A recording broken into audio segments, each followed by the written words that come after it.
Welcome to Let's Roll for Dragons! Hey! We power dragons, So you don't have to.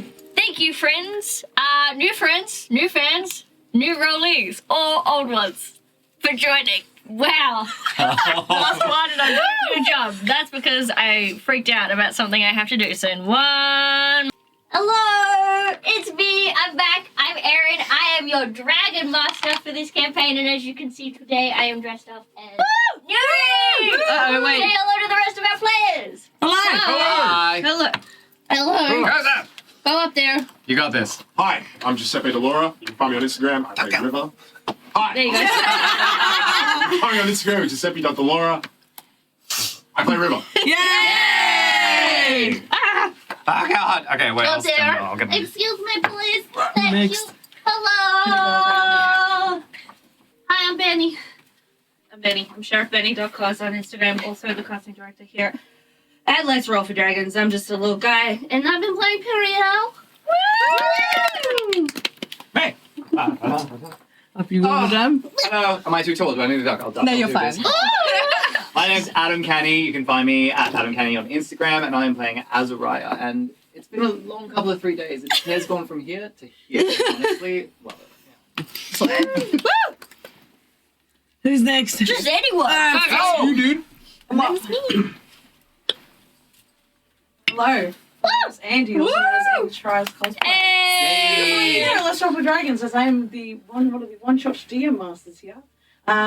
And I'm playing Persephone today.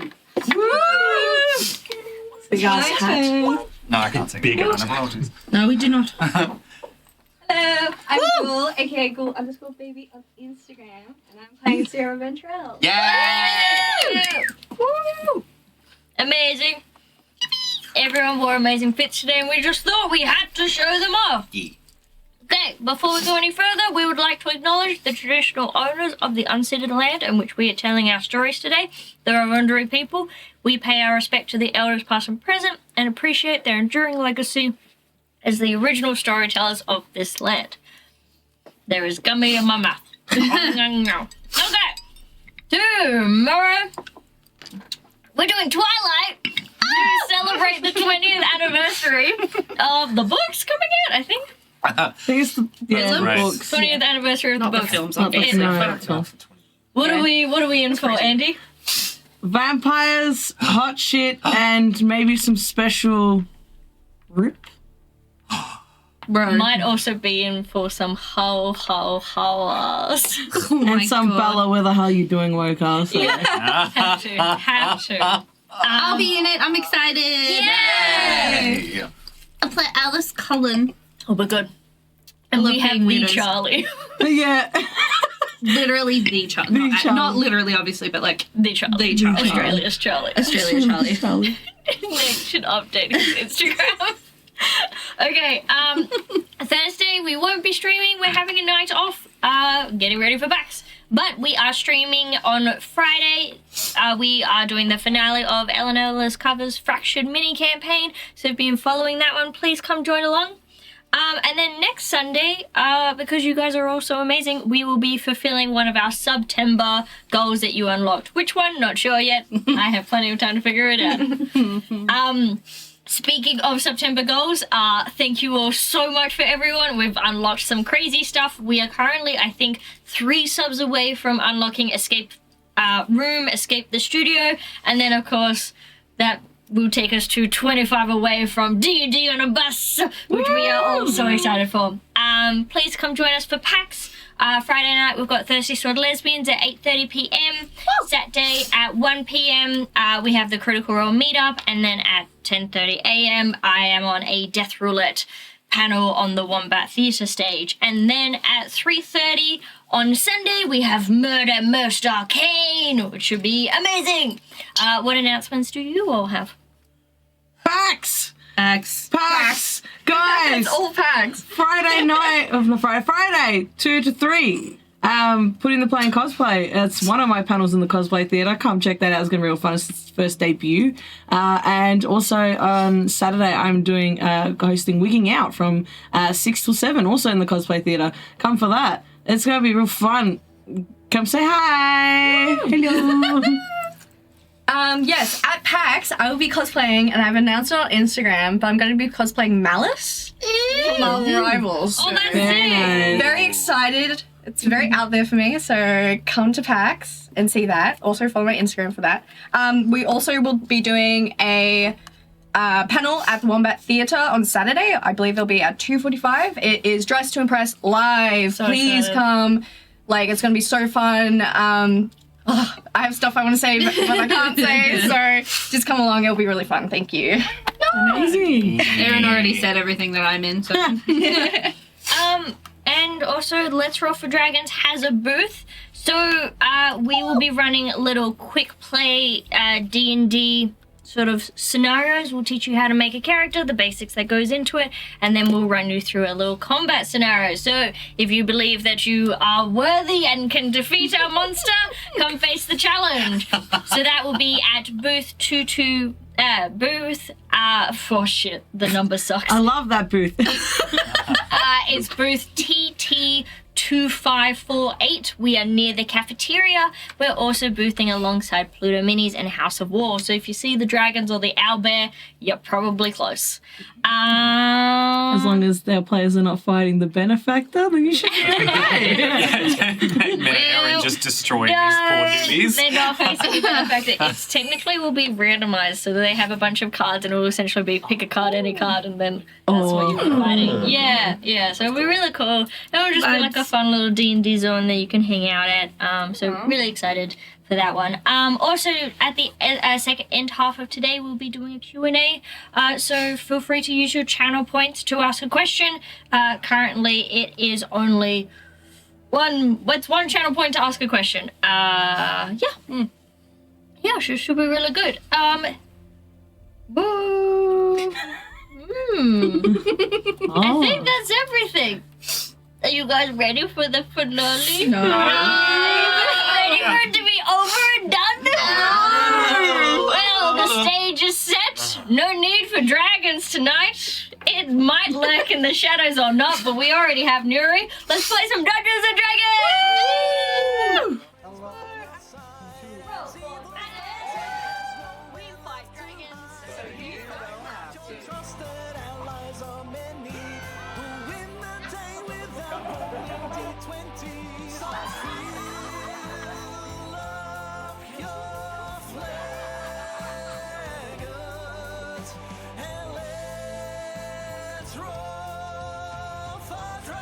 Let's roll for dragon. We fight dragons, so you don't have to. Welcome back to the world of Aetheru. This party embarked on a daring mission to steal a deadly artifact from the Scorchville Circle, guided by Pyrrhos' haunting visions of fractured lands and silent eagles. Before leaving, you experienced the terrifying loss of your family's memory. You braved the heat of the Scorchville Circle, infiltrated its capital under magical guise, and were able to rescue the egg, which imprinted on River and you all named Nuri. Teleporting to the Gilded Ashen Conclave, River glimpsed three mysterious figures, perhaps the birds from Pyrrhos' vision. At the Ashen Clave, Azariah's mother's memories were restored, granting temporary refuge. Nuri entered hibernation in the anti-magic chamber, while Pyrrho became attuned to the dark power of the Book of Lord Ambrose. Tempted by the power, the party claimed cursed items from the chamber, and Azariah's soul-bound ring mirrored Syrah's stolen artifact, sparking a bond and concern for his uncle. A druid revealed the hidden portal where Nuri could be kept safe, and the party teleported to the Brinehold Conservatory Dam to seek it out, only to find that they were waiting for intruders. In the chaos, you struck down Bennett, nearly lost Nuri, but clawed your way out to survival. In the dam's underchambers, you made a fateful choice to set off explosions, unleashing a roaring tsunami that tore through everything. Swept apart by flood, the party was split in two, and Ruick was left barely clinging alive. You then all regrouped through River's contacts, where Azariah learned that the soul in his ring was his uncle and was bound by the Benefactor's design to one day destroy him. Unsure what path to take next, he struck a pact with Lord Ambrose. Amid bonds shifting, Issa and Persephone shared a kiss, as did Ruick and Azariah, while Pyrrho's attempt with Lord Ambrose rang hollow. Disguised in a goods cart, the group journeyed to the portal, guided briefly by the Phoenix Fayer, who urged them towards a druid island where Ruick might find kin. At the portal, Nuri's egg began to hatch as the Benefactor's avatar erupted from the ground, striking Lord Ambrose's hand. Ruick leapt in to shield Puriel and fell in an instant. His sacrifice sparked fury, and from Nuri, the egg burst and a dragon hatchling launched into battle. Reeling from the loss of Ruick, you all faced the Benefactors in a brutal showdown. The enemy moved effortlessly across the battlefield, striking hard as several of you fell unconscious and rose again in desperate defiance. Nuri fought with fury but was repeatedly beaten back and refusing to give in. At last, River, Puriel, and Azariah combined their strength to bring the Benefactor down. With the portal ritual complete, reinforcements closing in, the party leapt through to escape, leaving the chaos of the battlefield behind. What a session. What a campaign. So... We're just pallbearers.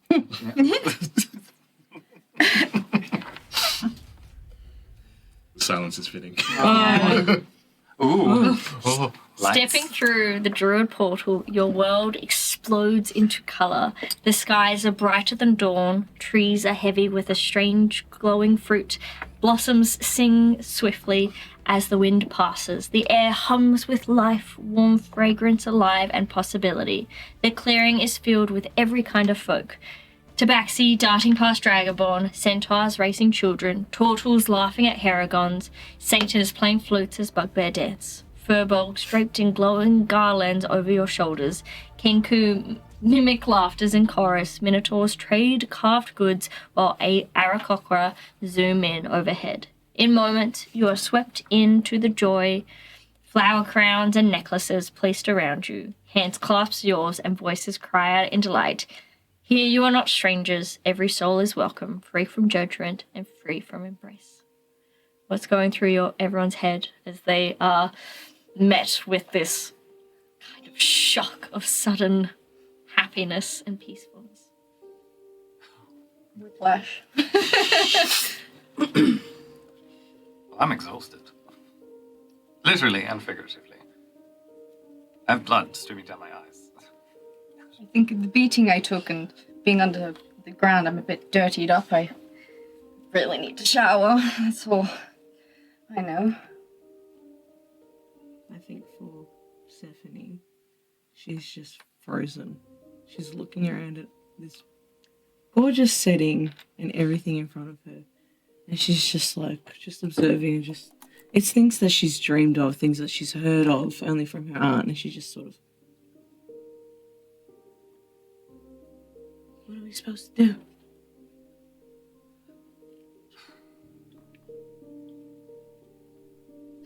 How's Nuri? River's just kind of standing there in shock. He feels for a tooth. With a click, kind of falls out. Oh, jeez. This place looks nice. Just swallow it! Doesn't know what to do. He's got a tooth in his mouth. Roll me a perception check.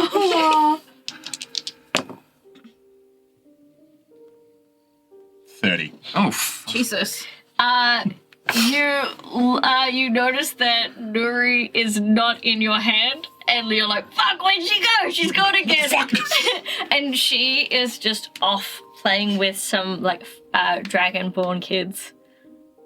And it's like, you look at her with that 30 passive perception, she's got a few little, flowers starting to grow on her horns, and already she is adjusting to this place.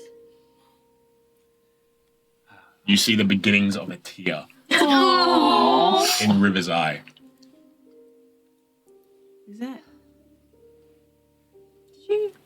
No, and he just walks. You saw it. You saw it. little. You saw that. I believe so. Okay. I did see that. Okay, yeah. I'm just gonna. Wow. And she's gonna sort of touch the flowers, and on her hat, just this little embers of green float around as these flowers begin sprouting off of her hat. She's just like,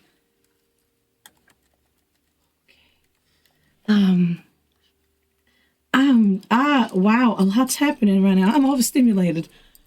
I'm just gonna wait for a second and just, and you sort of notice her fringe grows and opens up. Oh. And she's just like, okay, I'm fine. And she just looks up. She's like,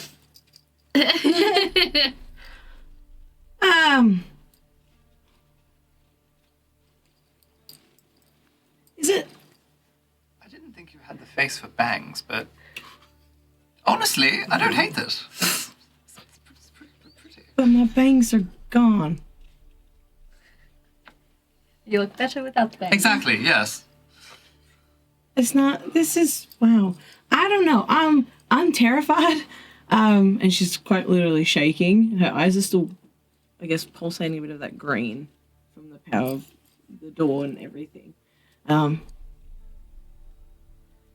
she's like, I feel all warm and fuzzy on the inside. Darling, I'm so sorry. Are you okay? No, I don't. You're supposed to be supporting me, damn it! Well, I don't know. You've never said that before in your life. Well, exactly. This is why I'm freaking out. Does being freshly engaged add to that? I mean, the rock does look pretty good. Forgot about that. By the way, I'm engaged, Aaron. IRL ending game. Yeah. Well, that calls for celebration. Hey, Thea, do you think there's perhaps a place we could sit down?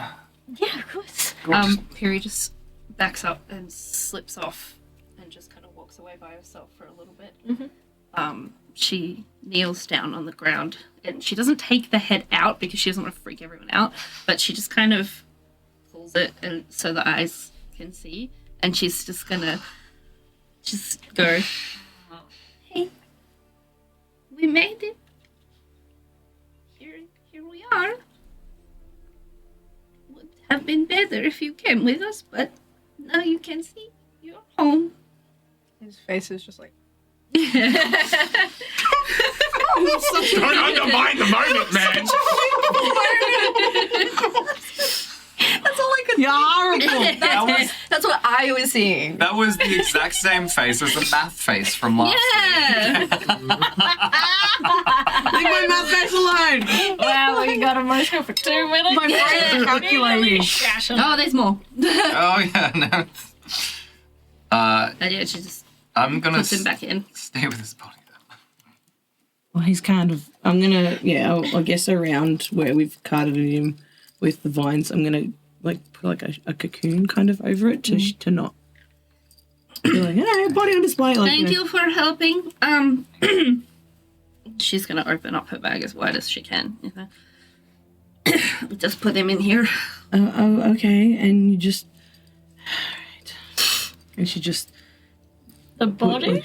The body, yeah. Okay, body is going in the bag. In the bag, she's gonna. But as it goes, she's gonna keep a vine wall kind of up and just like gently. Not that it matters. I do have a spell that will keep it fresh for as long as I need to. Yeah. So I will take it. I will speak to the other Dragonborn. Oh my god, there's other Dragonborn. This is crazy. Whew. And I will ask them what the proper burial for their kind is. Because, of course, I want to respect everything. I'm doing so well, guys. This is so good. I'm having a great time. I'm gonna walk over and I put my hand on your shoulder and I just come in and I don't do physicality. This is the first time that I fully embrace you. You feel Sephi coming on the other side as well. And I pull this little gem out of my pocket. Piri, this is for you. Thank you. It's a token of the departed. It's shiny. I like it. Only very much. use it when you need to. When you really, really miss him, you can ask him a question. And you can speak to him for one last time. Are you sure? I'm sure. I want you to have that. I will save it for a special occasion.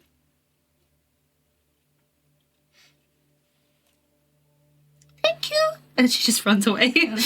And I just wipe a tear from my face, and I'm like, I'm crying. Look at me, I'm crying. When does this happen? And I come up over and I like put my head on your shoulder. I'm like, sorry, Issa, I need this moment. She's gonna. Clearly, comfort purpose. You're just He's gonna. just like, you're gonna "Yeah, feel very comfortable." Seffi's head go back onto yours, and Snatch her weave. you just hear her start humming. And the hum sort of sounds like the sounds of nature. It's something Aunt Ingrid would hum to while she was working, and it would always calm her. And so you just You're hear, gonna hum the lines.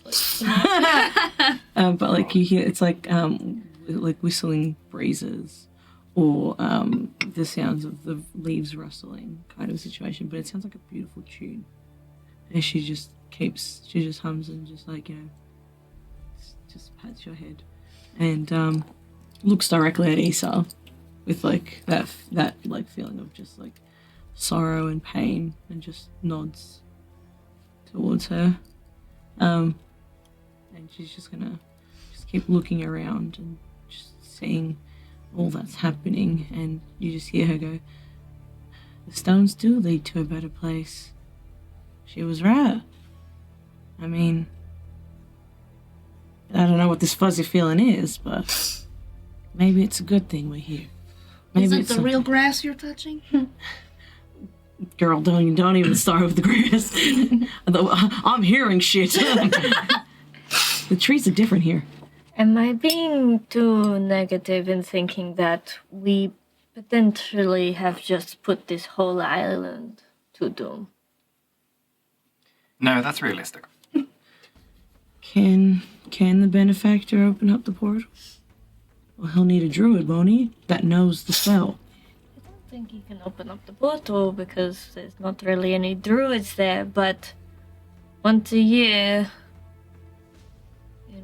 the islands do meet and connect in the week of union.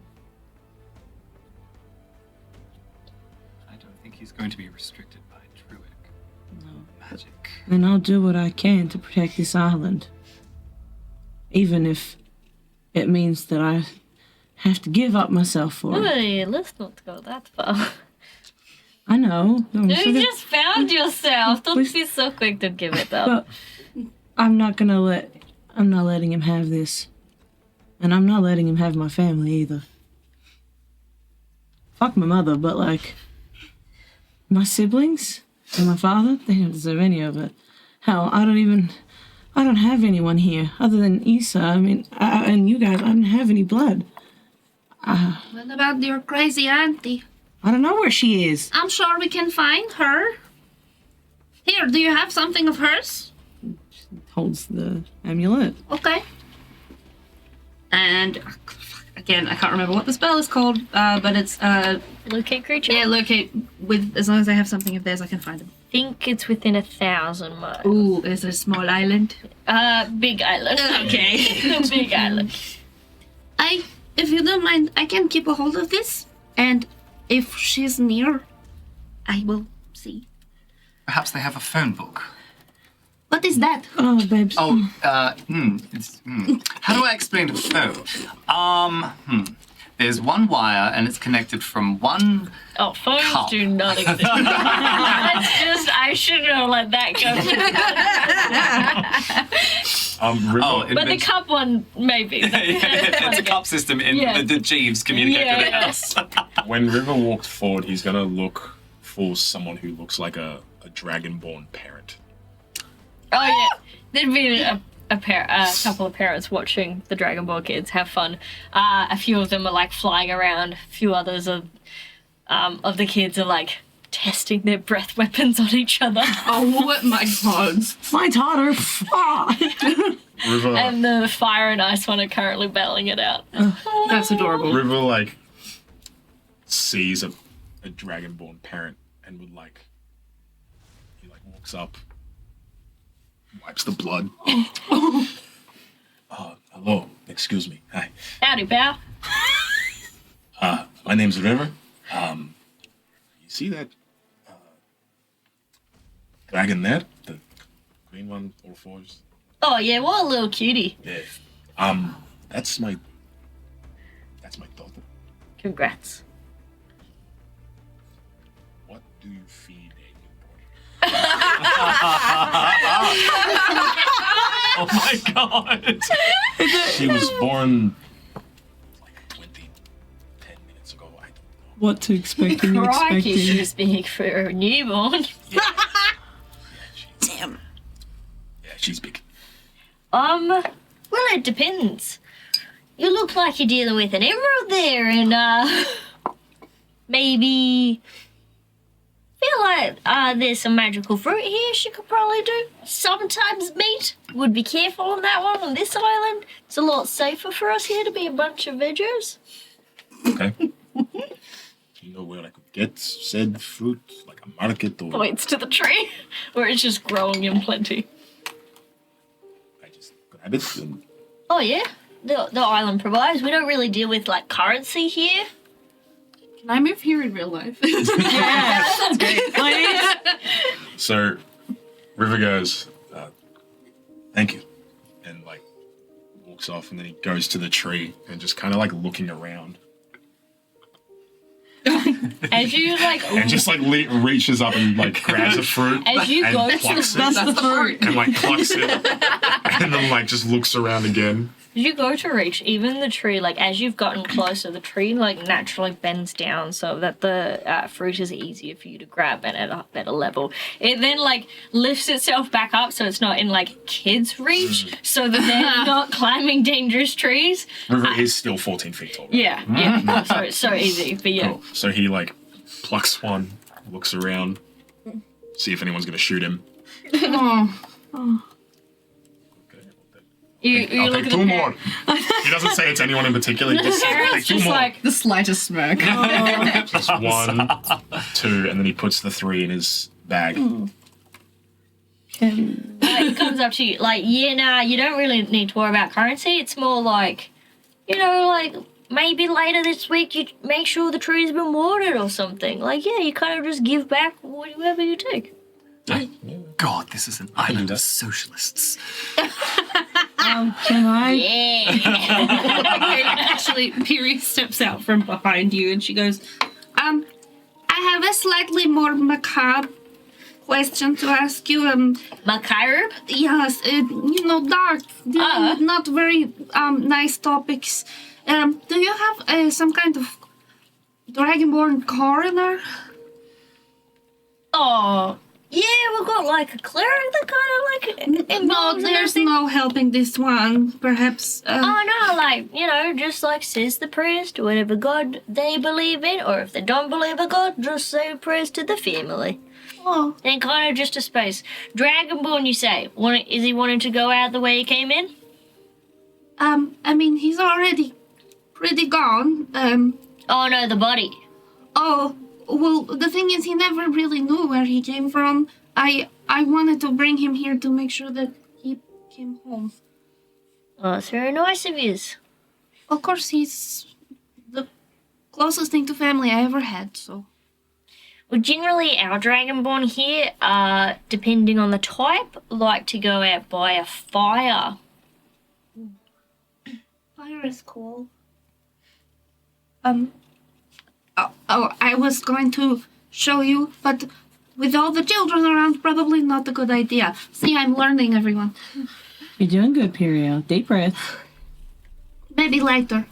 Yeah. Oh my god. Lauren, I didn't know it's not Brad. This for Brad. Can I cast Speak with Plants? So I'm gonna, because she's sort of standing there still. Okay. The last plants were very nice in the island. Okay. Just gonna walk up to the fruit tree. Okay.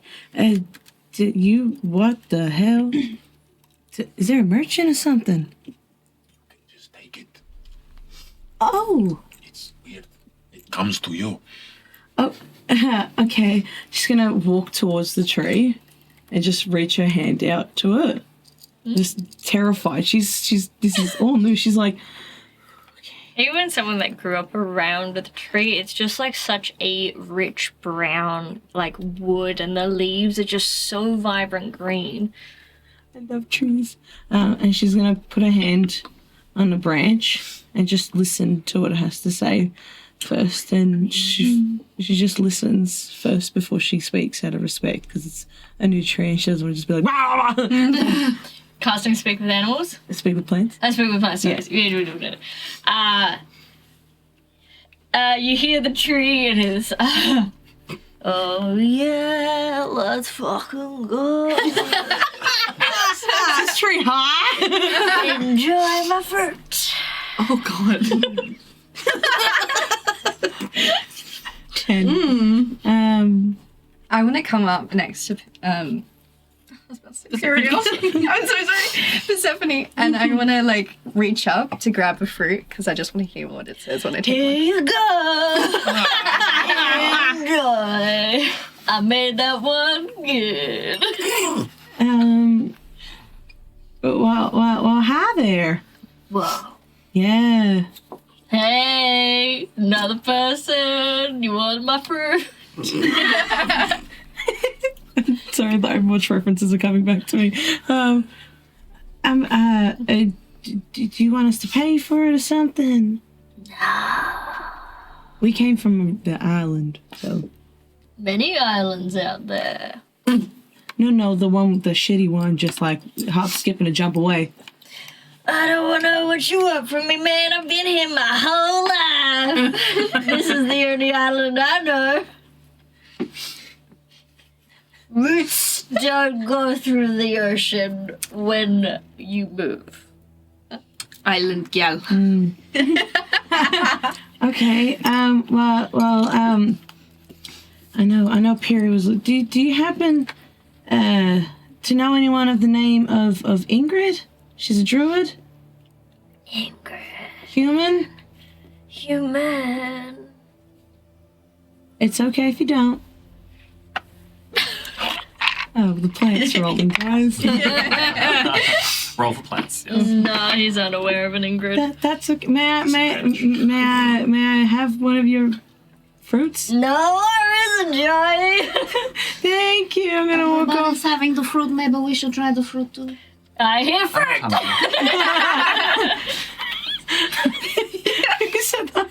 The tree. Trade one more, please. Thank you. Here you go. Do they just like regenerate after you take one? No, he's still growing. Okay. Yeah, you just like, but you even like watch those like the branches are kind of passing them down in lower levels and then like reconnecting to the tree. Whoa. Period. Anything? Nothing I can feel currently. I can try a bit later if we go find somewhere to rest. You know, we did just almost fucking die. This is very true. Perhaps it'd be good to find a. Did I don't know if I was having like a moment on the battlefield. Did I turn into a dragon or was I nuts? Because it feels like a fever dream to me. I mean, He was a big, scary a dragon. little bit. Just I didn't really notice, darling. I was kind of. No, that's fair. Is Vaya still around? Vaya's just gone on to do Vaya duties. You took on a visage of a dragon. I don't usually do that. I mean, crows. Still Ferris just like dead-eyeing Azariah, just like... Yeah. I'm standing at the portal. I haven't moved. I'm staying away. I'm gonna walk up. Oh, no, you notice that the grass is moving underneath you and it's been slowly rolling you further and further. No! And right now you're surrounded by a bunch of the Dragonborn kids who are just having it out with each other like, red's better! Right, go faster! oh my! I was just about to fucking say that. I'm gonna walk up to Azariah. I'm gonna stand directly in front of you. They don't like kids. Azariah, They have sticky hands. Azariah, What? look at me. Yes. And she's just gonna hug you. And she's just gonna very, like, just like that, the one where it's like her arms are underneath yours. And usually when you get hugs from Persephone, it's usually the side hug or the smack, but this is a full-on. This is the real hug. Piri's gonna come over. And she's gonna brush your hair. Is there any visible mead anywhere? Oh, please, for the love of God. I'm gonna say in your ear very softly, I don't feel comfortable here.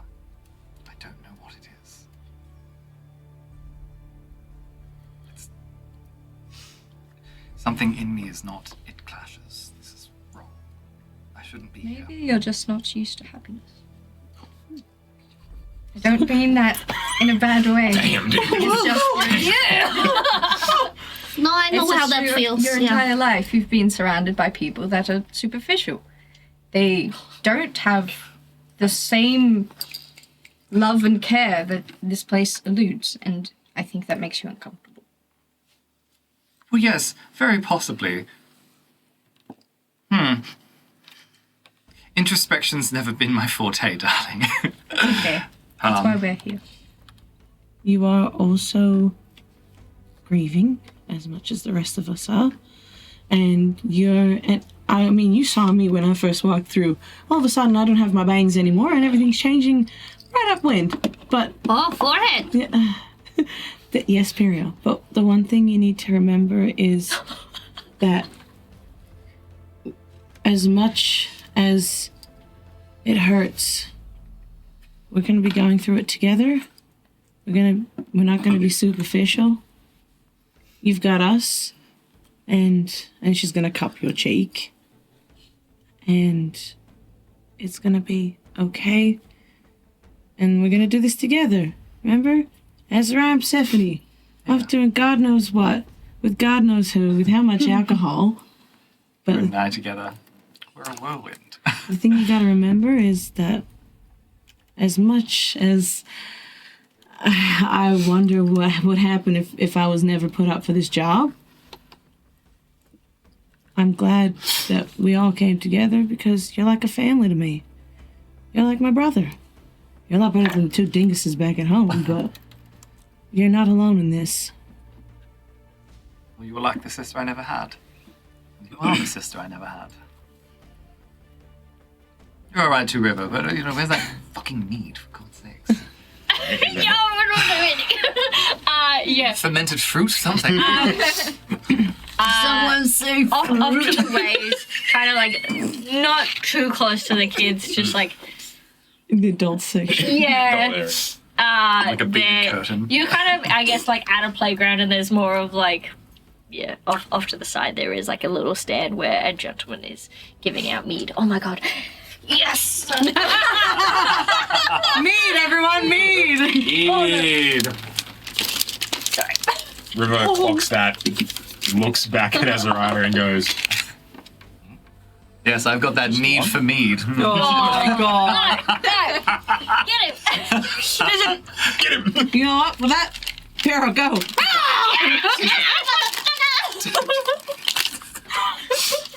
My AC's down at the moment. You could probably hit me. Oh, does an 18 hit? Yes, it does. Yes, it does. Oh, you don't use HP, you're fine. I'll be fine. The bird's not going to kill me. No, it just drops like I a thought you were little. gonna tell me. How about a swarm of crows? It's supposed to be good luck. Do I get advantage on my spell? I thought that's why you went over. Oh no, I just want to see his health. Just quickly, where your finger is missing. What? Yeah. Persephone's. Well, it's more like it's like down to here. Like we chopped it. But I can't do that! I know. But Persephone's gonna hold your hand. I know it's not your finger, and she's gonna grow a bunch of like vines that sort of take the shape of like a wooden finger with like vines and hollows and all that. And she'll make the wooden version of the ring, but it's gonna have your initials and a little blue flower. I know it's not permanent, but it's something. No, I love it. I'm going to tap it on my teeth. It's weird. It's not gold. Oh. No, it's just like maybe that hollow noise that like wood makes when you tap it. Like that. Hollow wood. Hollow wood. Hello wood. Hello wood. Oh, hello wood. That's not what Erin meant. Oh. No. No, but you and I, we are nice, innocent, moral people. Oh, of course, Mel. This campaign has definitely shown that. Absolutely. Sorry? I've never said one dirty thing in my entire life. Whoa, hang on. I will not. You cannot gaslight the DM. Okay, I'm assuming we just go there. Wow. Usually, this is very weird. Usually, I'm with my brothers, or with Azariah, or being scolded by my mother for going out, or being transported. Do we just go? We can go. Oh yeah, I've already started to pull you along to the cart. Come on. I'm there pointing out Drinking, and they've drinking. got fruit and the plants are so green here and the fertilizer, it's all natural. She's being pulled. We never had that. Fertilizer. No, that's poo. But Can I have some alcohol? Yes. You see a little, you get to the coconut, you get to the meat stand, and some of them are drinking out of little half coconut shells, and others are wooden, kind of wooden stumps that have been hollowed out on the inside. Well, River grabs 2 and just hands them. And then he grabs another 2 and asks, and then looks. Do they look this big in your hands? They probably look tiny in River's hands. And River says to the vendor, "So, living here, how? Hey man. You said there's no money to be. No man, nah. But when I need something, and I'm sure you'll be able to provide it. No worries. oh, That sounds I mean, hold on. She's just gonna form a vine structure. I guess to look like a cup. Oh, that's sick! Hell yeah! You got any more? Wait, no. Let me know if that one works. Yeah. You let me know, and oh yeah. I think I might have something for you. Excuse me. Smooth. Here you go. And she brings out one of her crystals that she's kept. I think this one is. Hang on.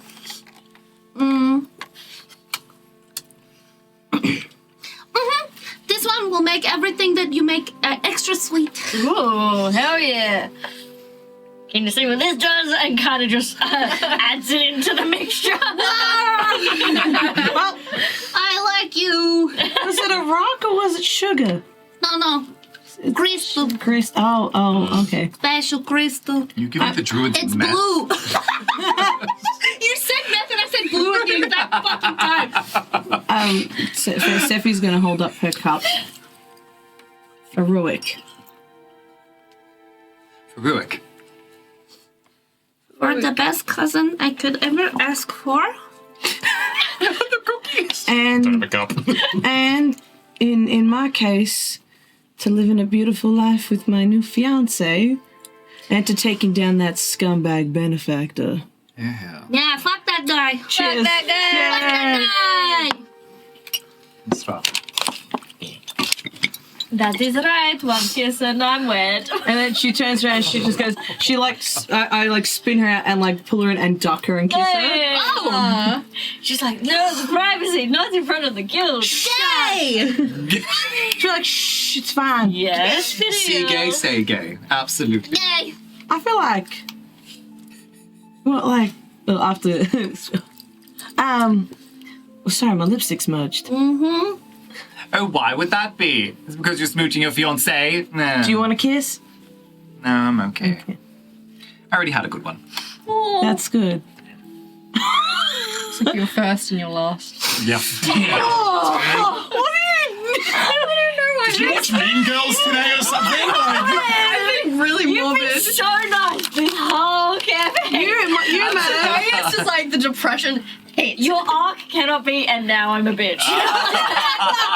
You, madam, have earned your first bonk. Hello, Mimi. Mimi was giving me the evil eye before as well. What's going on? What did I do to you? Just one eye is slightly bigger. It's very meh. Nope.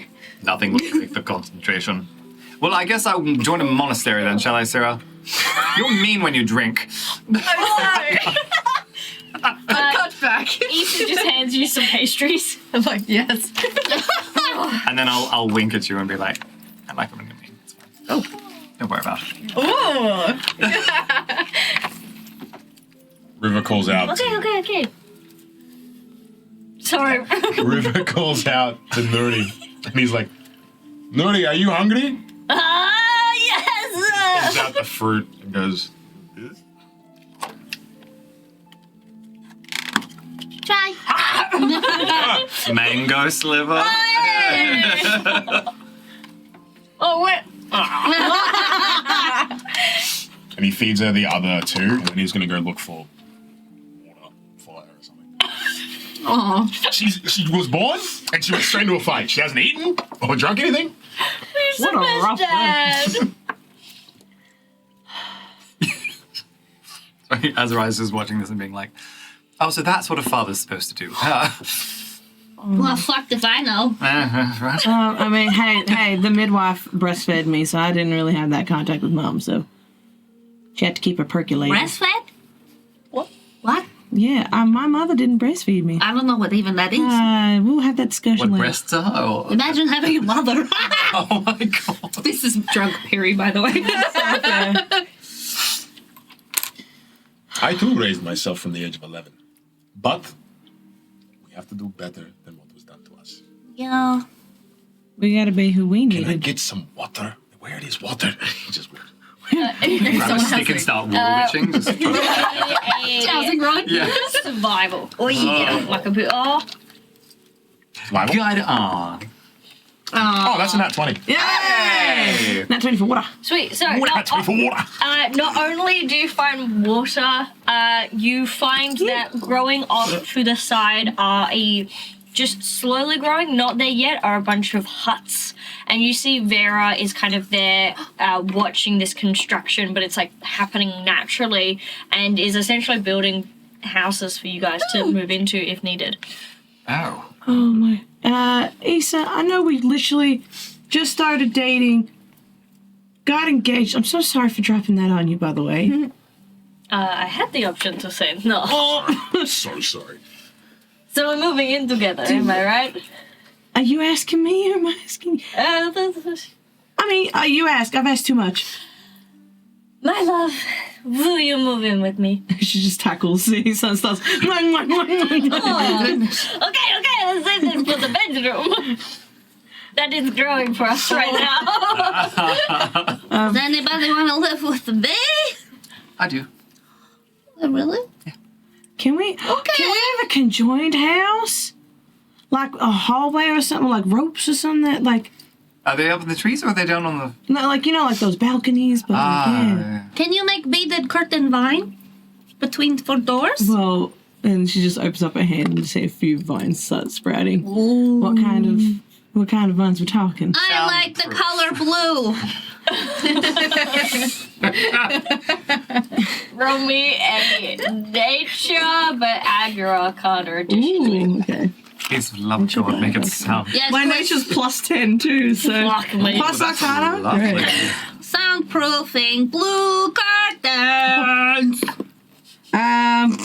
32. Oh, damn, that's a... It takes a lot out of you because it's very new, but you do it successfully. To change them, to make the curtains? Both blue But to- soundproof curtains. Okay. I Nice. just, like, I'm like go next to Vera and go, sorry.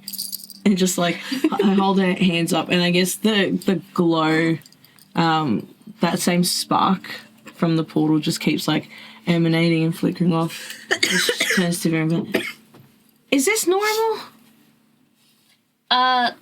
Which part? This. And she's just like, points to all of her. I mean, we've got lots of druids here, so there's kind of a wide range, but But the whole dragon thing before. yeah. There's other people that can do that. Red. Yeah.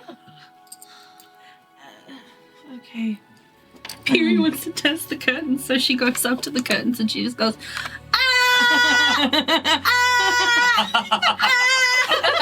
It works. It works apart from the fact that the roof isn't done yet.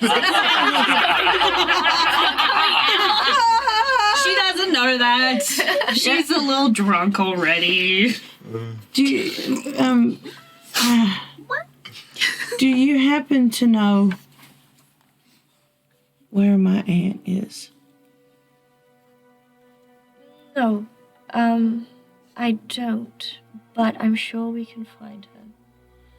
I haven't seen her in like 7 years, so this is okay. The island, it's big, but you know, it's a whole bunch of communities that trade with each other. If you are going to stay here, though, I would be careful on what you're wearing. Just kind of right now, what you represent is an oppressive nation. And while we're happy to have you, it's easier for you to become one with us if it's just a bit less technology.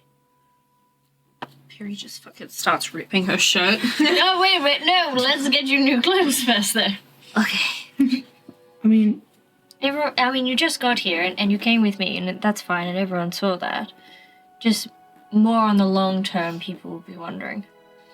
Do I have to start wearing leaves? I mean, you don't see me wearing leaves. Oh, okay. what do you Granted, I am kind of just wearing feathers, and I guess that's a part of me. I prefer feathers. What do you want me to do? Dress the dragon to the hula? Yes, Andy. And now you're probably back and just see me eat my money Yep. Well, wow. I mean, that's fair. We can adjust. We're gonna need a tailor. Oh, I happen to know a very good one sitting right in front of me.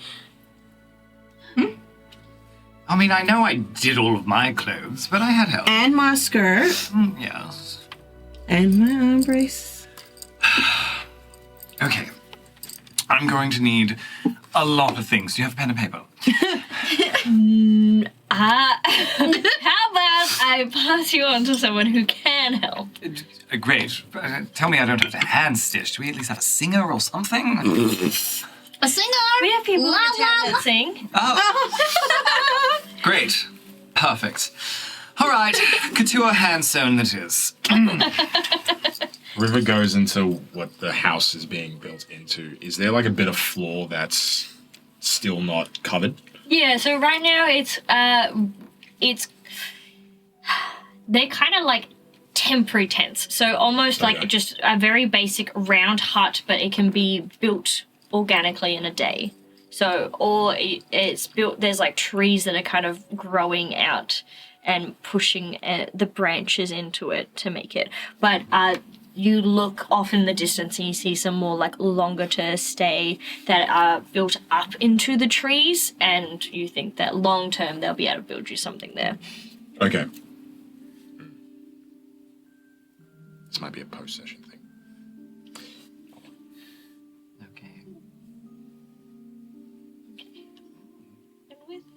That, and with most of it coming to you guys all finding your way around the island and a way around their way of life, can I please get everyone to roll me initiative?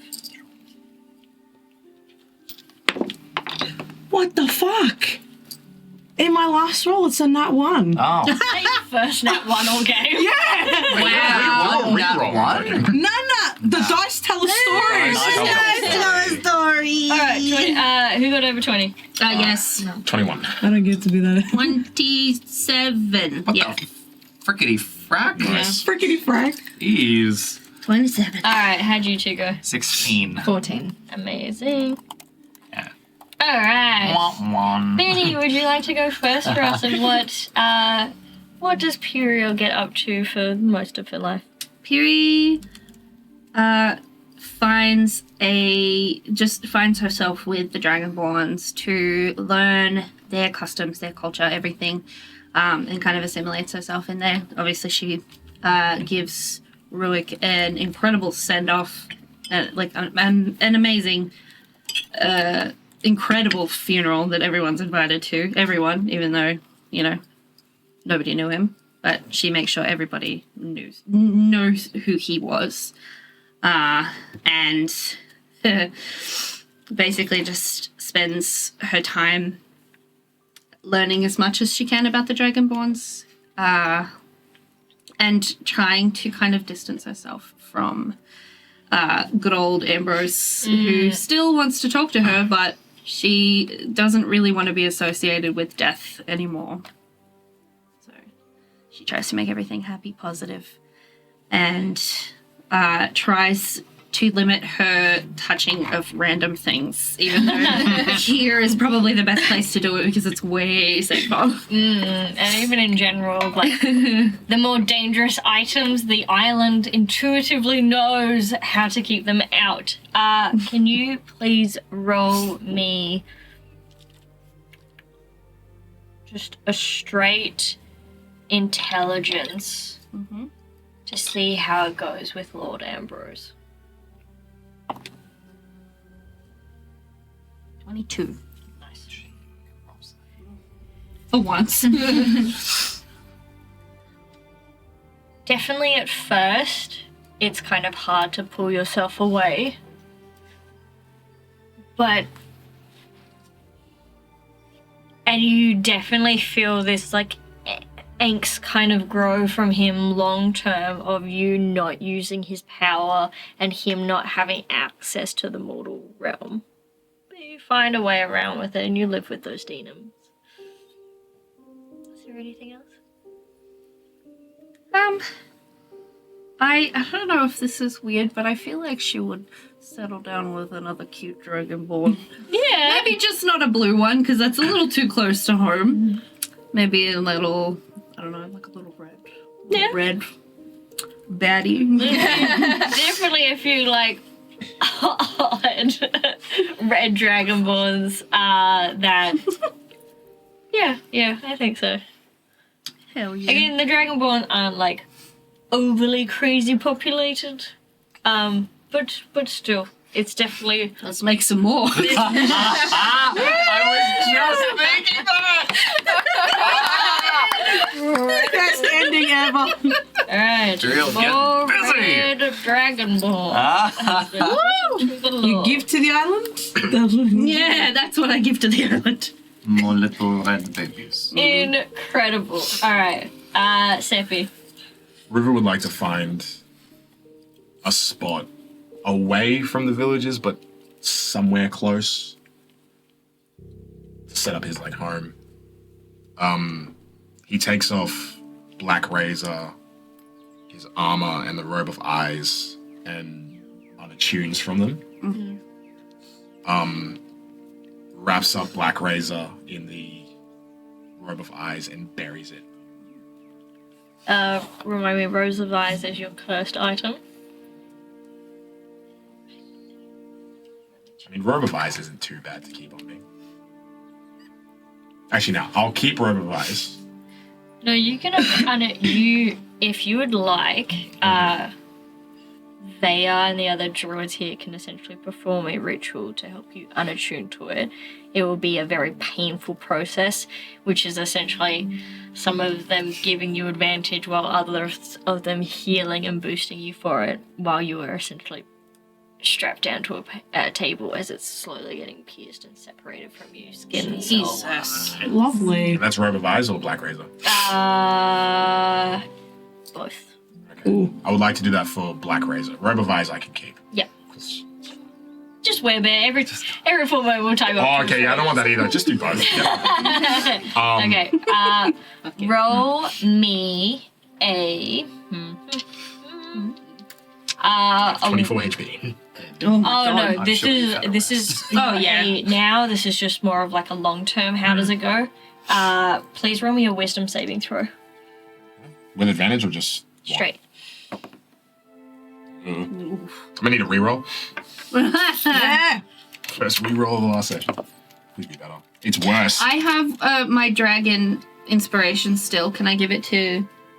What does that do? Do I roll again? You can roll Yeah, again. if you'd like. First was a 5, second was a 4. Oh my god.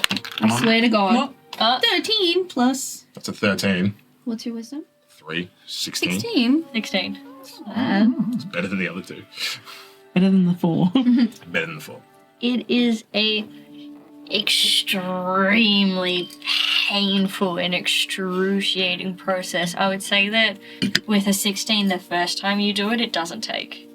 and like they are worried that if they continue, you will die from it.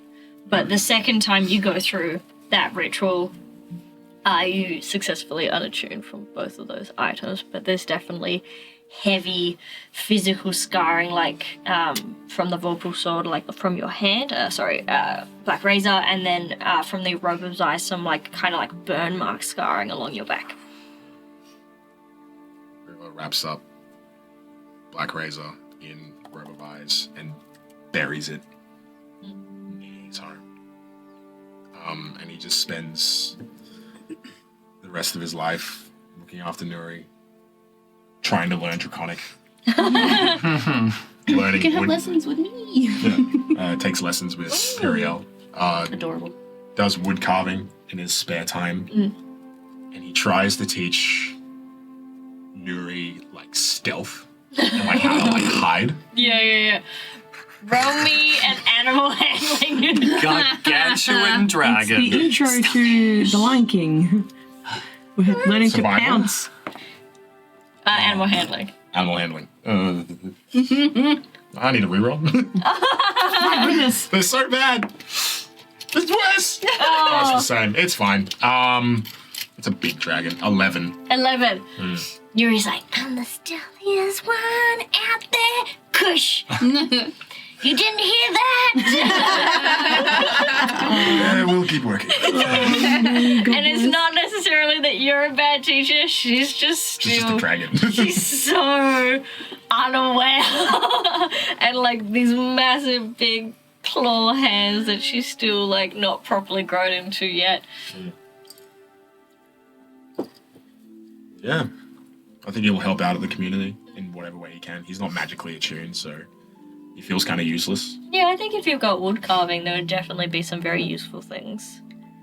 Yeah, he decks out people's furniture. And you can like decorate the trees with like the land's history and kind of like, or like different like totems and things like that, or like, yeah, there's so many. At the entrance to his homestead, he carves Ruik into a tree. Incredible. Is there anything else you would like for him? Oh, yeah. Yeah. He doesn't want to be creepy about it, but like, I can he try to figure out like what her favorite tree or plant is? What? Like, if it's a jacaranda tree or a blossom tree. I don't know much about trees, but yes, I can. A nature check? Do you want? Can I help with that? Because I'm proficient. Oh, it's a 19. Oh, it's fine. That's fine. You know your shit. 19, nature. Nothing. Nothing. 9, straight 19. That's still pretty good. Yeah. You find a tree that she likes. Cool. He clocks All I that. know is mahogany. Mahogany. Oh, no, there we go. That's He a tree. clocks that she really likes jacaranda trees, Okay, thank you. and he plants like over the course of like 3 or 4 years. He plants and tends to like 50 of them, just in his area, Yeah. and he just hopes one day she shows up. Oh my god. Oh. But not like obsessively thinking about it. Just kind of plants it, doesn't think about it for a while. Does another one. Minding his business. Roll me a wrist check. Yeah. His charisma's -1. Oh. Shit, with advantage. That wasn't bad. That's better. Yay! 18. Amazing. Yeah, with that, as they all begin to like, I think with you being so involved with the community, you generally are spending like quite a little bit of time together, especially this druid community likes to hold like a lot of festivals, and there's seems to be like each week it's a new festival of like the first time this tree grew, the first time this flower bloomed, like they're just so He'd be there with excited. Nuri every time. Yeah. So, and then she's definitely very invested in the protection of Nuri and just kind of like checks in on her. So just naturally through you guys spending that time together and then her registering that my favorite tree happens to grow, she eventually will come up and be like, So when are you going to ask me out? He just starts profusely sweating. And like whatever he was working on at the time is Do you cook? We're just looking out the window of it. yeah. Not more meat, but I haven't been able to have meat here. Okay. I'll come over tomorrow. Mhm. You will have dinner prepared. You will clean up, and it will look nice. Does that sound good? And then the blade snaps. Oh. She just like mending fixes it. And then he just kind of like leans and just. Can you miss your hand? Yeah, that'd be good. You just you're in the background like, nice going, Dad. Yes, Teddy. Yes.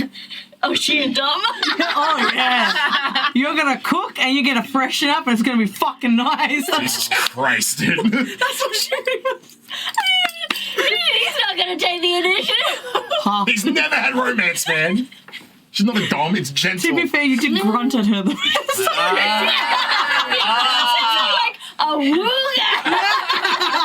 tongue rolls out. I'm cool with that. Amazing. Sweet. Perfect. Okay. Next is Adam. Okay. Come with me on this. So, Come with me. me on this. The first night, we have somewhere to stay, which is nice. And everyone gets down to sleep, and I do a bit of journaling. I stay up and I do a bit of gua sha.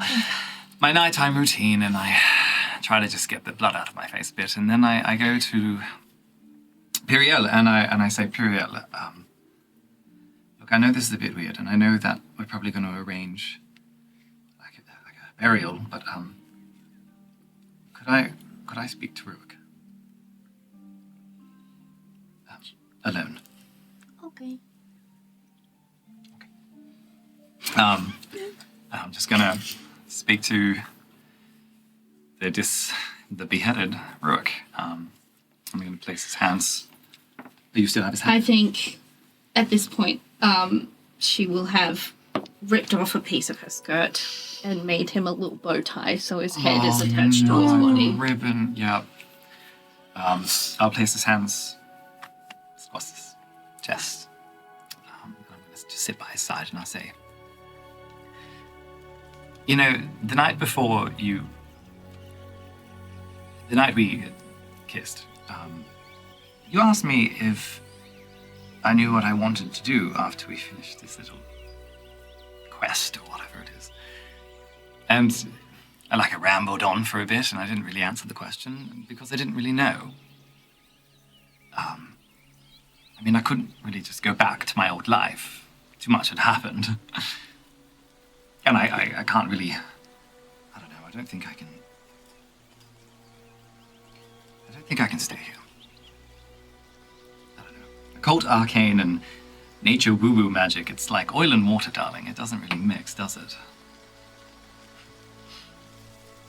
And I can't go back, and I can't go forward. So, I don't know, perhaps there's a third option. And I'm going to look down at my finger that's missing. I never really thought about the nature of a pact between a warlock and their patron. Not until I got this ring chopped off my finger. Or my finger chopped off. It always seems, I don't know, now that I think of it, it's a little bit lopsided. The warlock, they get these fantastic powers, right? All these abilities and boons and abilities. And what does the patron get? Silly little elf boy who flits away his life. Walks out of rooms with puffs of powdered perfume and just watches his friends die. No, I don't think that's a very fair deal for the patron. And then that ring, that fascinating ring, it tried to take my soul. Just like it had taken my uncle's soul and his uncle, all his forebears. And I started to realize after that, that's the deal. The warlock gets what they want. They get power, influence. And when the pact is done, the patron gets their soul. I thought it was just a benefactor thing, but no. I think that's the case for every warlock. And I think it's going to be the same with Ambrose. You'd know a thing or two about making a deal with Ambrose, wouldn't you, Kaz? And I'm going to look down to the sword at the side of Ruick's body. Yes, I would. I think that you and I need to have a conversation. Why would I want to have a conversation with the likes of you? You just hear a Now, there's no need to be like that, darling. I come with an offer. You see, I have something that I want. I want to find that ring. I want to figure out how it works. And I want to use it to stop Lord Ambrose from taking my soul. I could try to do it on my own, but you see, you two happen to have quite the relationship now, don't you? Yes, but why would I want to work with someone who's already in Ambrose's little pocket? How do you expect to achieve anything when you're already his little lapdog? Didn't you hear? They don't care about what I do in the meantime. They just care about when it ends. I have a direct line to Lord Ambrose. Now, I'm not going to sit here and pretend like I have the power or the means to take him on right now. But with your help, and maybe with a little help from whoever's left in that ring, we could figure it out together. Roll me a persuasion check.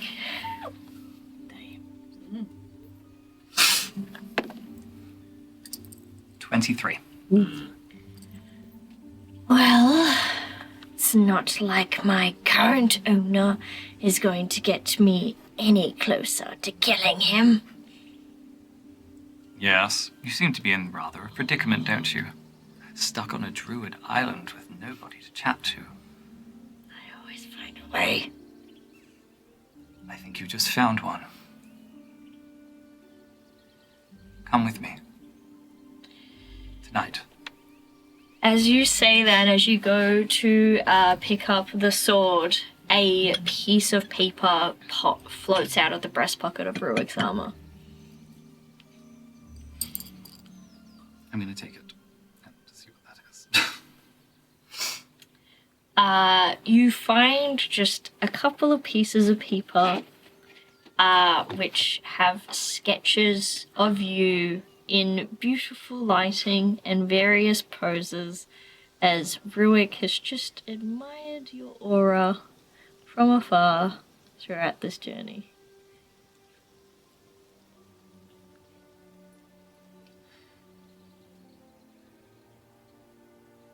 I'm going to put it in my breast pocket. So do we have a deal?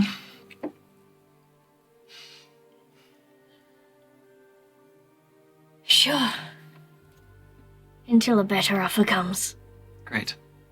I'm going to, Would offer to shake on it, but I kind of lack hands. yes, stuck inside a magical object. That could have been me. Still have the chance, mate. Alright. And then I'm going to leave. I'm going to find a quiet place with enough room on the floor. And I'm going to use some of the last of my arcane ivory, and I'm going to cast teleportation circle and go back home. To the Gilded Ashen Cave.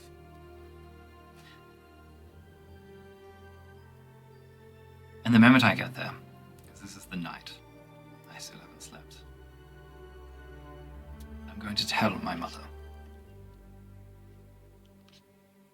The Benefactor's avatar has been destroyed. I don't know how much of a window you have, but currently the seat isn't being filled by anyone. There is a lot of arcane ivory to be had. You walk into the study where your mother sits, kind of facing away from you. As you go to talk to her and you say that, the chair slowly turns around and you see your mother looking back at you. But it's just in her eyes, her pupils. They were never that bright blue light.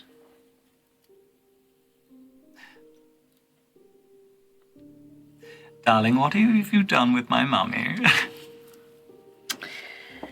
Well,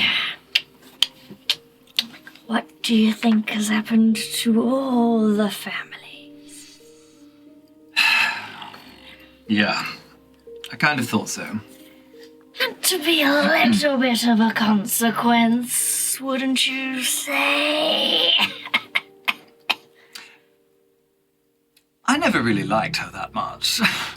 I hope you didn't like your dad either.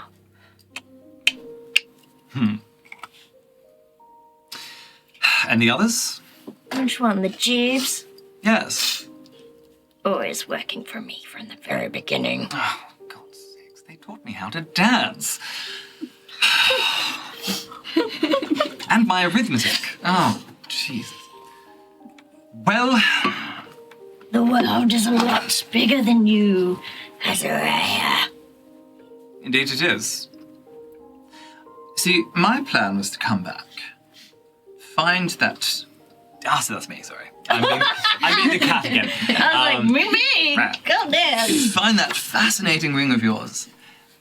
Figure out how it works, but why do I need to go find it when I have the source right here?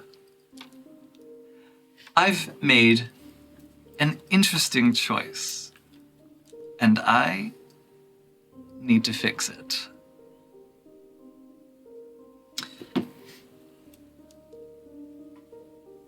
What do you need?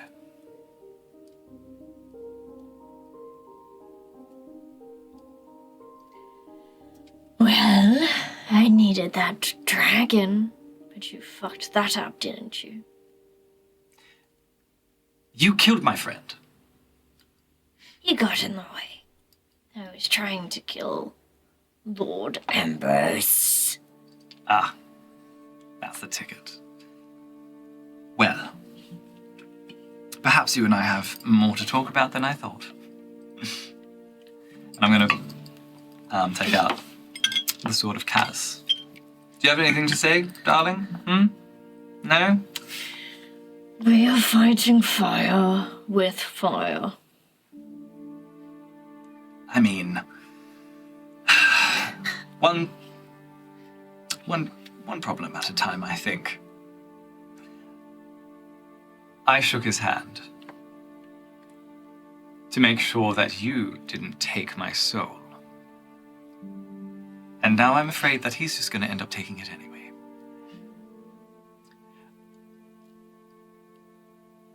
Let's stop him.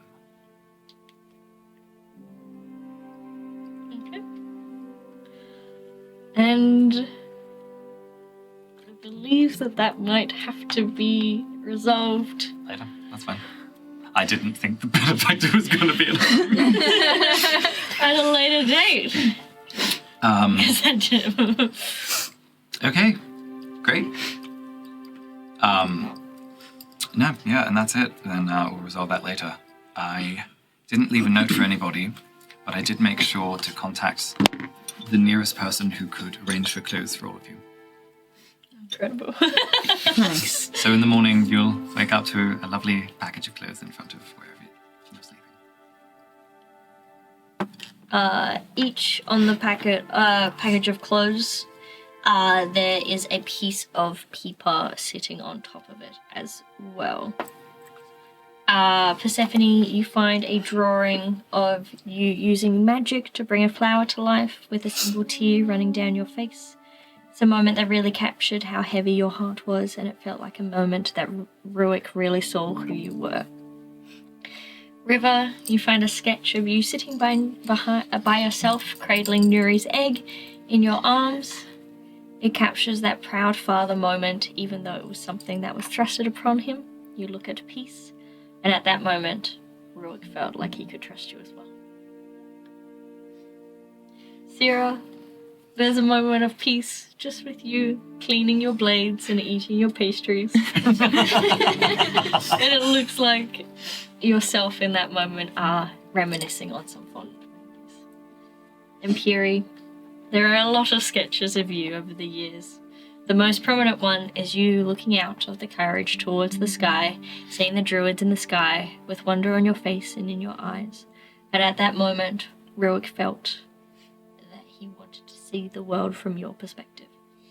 There's also a sketch of your favorite rock. He wasn't a man of many words, so instead he drew things for how beautiful they were. Damn it, Kyle! Damn it, Kyle! Ghoul, what would you like for your epilogue? Oh my god. Well, I feel that Sarah, she softened a lot throughout the journey. She'd never been as close to anyone before like this, like apart from her family. And so she's finding it hard to stay in one place, but she's enjoying it. She's liking having a family again.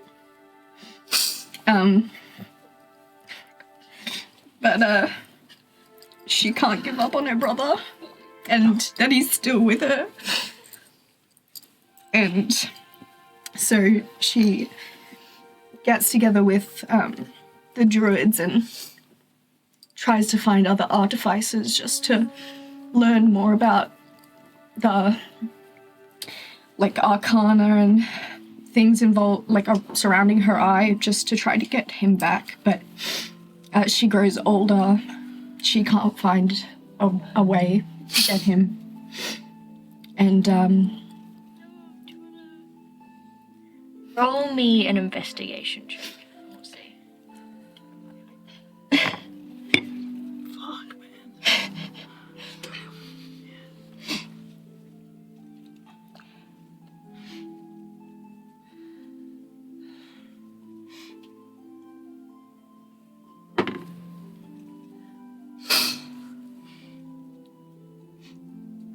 that's 32.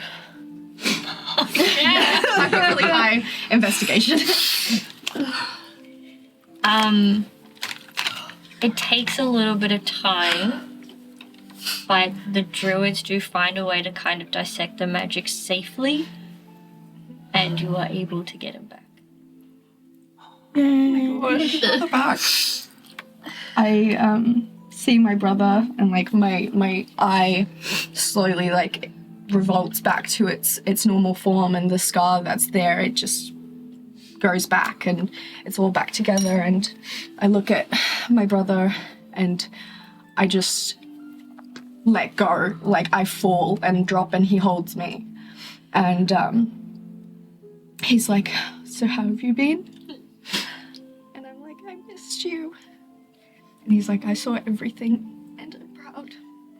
And yeah, then we just live in a little hut and be happy. He ends up spending most of his days looking out and protecting you, as you dedicated your whole life to looking out and protecting him. And like Sarah, she never used to smile a lot, but every day you see her smile now. She tends gardens and doesn't have a angry bone in her body. Her life isn't danger. She doesn't have to fight for food. There's no concern of betrayal or when someone will stab you in the back. She can truly be at peace and experience life. Incredible. And last but certainly not least, I guess after the whole curtain situation, Stephanie's gonna just walk around and admire the forest and just look for her aunt. She keeps looking. She can't sit. She's like, "I'll go back in a second. I can feel right here. Come on." Okay. And she's gonna walk. And my heart's like pounding through my chest. She's gonna walk and look for her aunt. amazing. Roll me an investigation. Without my hat falling off this time.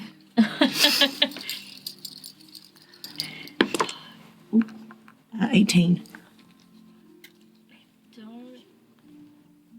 It's not immediate. I wouldn't probably say 18. The word gets put out to look for Ingrid, and she finds her way to you. She wasn't in this village, but it kind of got put out, and as people were going on their runs, they had sketches of her to kind of hand out and look.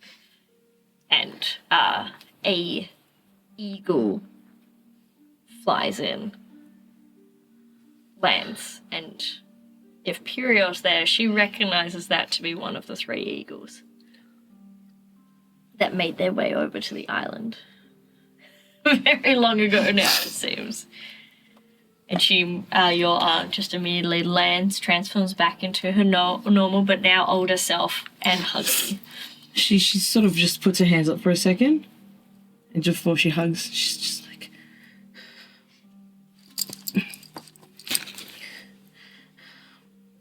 "Oh fuck it," and she just like hugs her aunt. You've grown up so much. I don't want to sound like a bitch, but you got old. I mean, so did you, honey. Yeah. And she's gonna just like hold her face. 7 years. You didn't even say goodbye. I'm sorry I couldn't. Why did you leave? Your mother. She makes the face of Math. No, that's Your mother was upset with me that I was teaching you abilities. And she was gonna move you to the city. A better influence if I stayed. You're the only one who's seen me for who I am. I think that I imbued enough good work. I mean, and she just... I can't believe you made it here. Yeah, kind of. That's why that part of the forest is closed off. And you have a girlfriend? Hell yeah. Hello. Wait, you know... And turns around, Issa's standing right there. I think Issa's like... You... What? like threatening, like... Like the video, you better be nice. Yeah. You just hear Perry in the background. Yeah, She's sort of... Benny, are you okay? Oh, Benny. That's all right. She sort of... She holds on Ingrid's hands. I know you already know this, but I have to say it. Okay. I am gay. And gay! and it is very... I understand if you don't accept that stuff because Mama hated it and tried to set me up with me. Like, and this is who I am. Darling, I'm a raging bisexual. I get it. She just hugs her and she cries. I have a life too. Beautiful druid, you should see the beard. Dwarf, sorry.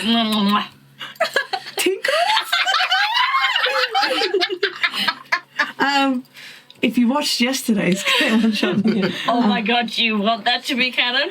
Please. after the thing that after singing tingles. This Issa, and she's gonna reach out for her. Yeah, you turn and Issa's like, yes, my dear. And like looks completely. Grab one hand and grabs Aunt Ingrid. This is my aunt Ingrid, and Ingrid, this is my fiance Issa. It is very nice to meet you. You did chicken, I'll hunt you down and make you regret it. Okay. She's got a fiery spirit. And then I think for the first time in that moment there, and I'm going to start getting really emotional for it.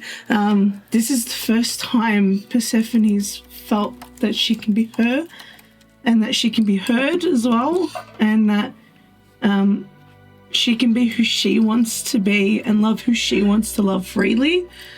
And her mother was horrific in the sense of she never accepted Persephone's sexuality and would always try to, thank you, always try to set her up with men. But for Persephone, when she first met Issa, she felt that spark, that fire. And it felt different to the poisonous views that her mother would rain down upon her. And I think after that interaction, she'd sort of talk with Aunt Ingrid of what happened over the past 7 years. And the next morning, she'd see the photo and the drawing, and she picks it up and she turns it around and she kisses it, leaving that lipstick mark. And she makes like a frame, like a vine frame, and hangs it in the kitchen sort of area. And I guess, because I'm going to the next few weeks, Issa and Persephone tie the knot, but they do it in a very beautiful druidic wedding, looking over the cliff. And Persephone's wearing sort of it's very weird because she's very it's very tight fits for her. But this one's very flowy and her hair is down and she doesn't have her hat anymore. That's been laid to rest and is actually being used as a vase. She has, I guess, Piri and Sierra as part of the bridal party. Sorry. Oh. River to officiate. Oh, hell yeah. Yeah, sure. I guess before the wedding, Sephi would invite the girls over to the house, but remember I promised you guys a girls' night? Let's watch K-pop. Wagon World War II shade. You'll know every number. That's so Oh my god. Wagon will what to see. We're gonna do it, but it's like the Muppets, but with Periel. And she's gonna sort of be like, oh, by the way, I made these bracelets for y'all. I'm gonna need you to wear them at my wedding when you're standing by my side as my bridesmaids. I mean, you're both maid of honors. Actually, you know what? Farrah's the maid of honor. Sorry, she takes priority. Fair enough. And I guess when Sephi, before the wedding, when Sephi realizes Azariah's gone, she knows deep down in her heart that he's off doing what he needs to do, and she'll always embrace him if and when he would to return. The wedding, we'll go quickly in the wedding. When that happens every so often, I just feel a little tingle through that finger, almost like it's a real finger. That's all. You feel it just one day, you say something stupid, just fuck. Fuck, Jesus Christ. The wedding happens at sunset. And it's this beautiful wedding with flowers everywhere. And as Sephi walks down the aisle, the flowers grow behind her. And she's obviously holding Issa's hands and just looks at Ruik and nods at River. River, I said Ruik. And then looks at Vera and be like, you got a date for the wedding?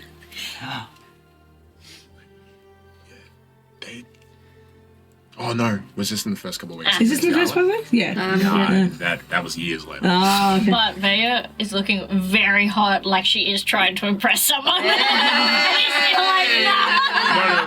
River knows, but he's just trying. She's a presence over there, and you can just see that he's like trying to not to look. Laser focus. Eyes are up here. But very obviously looking at the same time. You can just see you can see him just you feel the smack of a white fan hits you on the side of the head and be like, Bowage. Mowage! Knowledge is what brings us here together today. Only met one morning. He says it exactly like that. It's, I guess, Does that make you Andre the Giant? oh my god. Pretty much. Pretty much. Oh my god. The wedding's beautiful. It's filled with flowers and laughters and drinks and all that. For while Persephone's on the island, her look changes drastically. Her dress turns a silk green that really accentuates the bust, but it's like an A-shaped line as she wears like leather pants underneath as it's open kind of a thing, and this flows behind. It's like a red embroidered details, but she went back to the tailor and she got every initial of everyone and tailored onto this outfit, and on her sleeve she got the image of the silhouette of a blue dragon for Ruick. You see as sort of like vines wrapped around her, and her blonde hair, she's still no fringe, but now in her tips she's got an ombrage green going through the blonde, as she wears like a vine crown sort of situation. Oh my god, what's happening? The letters spelled out syrup. So they're going to be on different, like, not all together. Syrup. Syrup. Syrup. So they'll be on. They'll They'll be. Snurp. Snurp. We all have Snurp tattoos. But they're all like, scattered. And she'll have the staff of healing. She'll have fashioned it into more of like a green vine that like twists. And she works closely with whoever on the island to protect the island. And so every day she walks up to to one of the cliffs, and she stands there and she watches the island, ready to guard it with her life, as she holds Issa's hand and Farah's on her shoulder, and she looks to Issa and she goes, "Oh, my wife,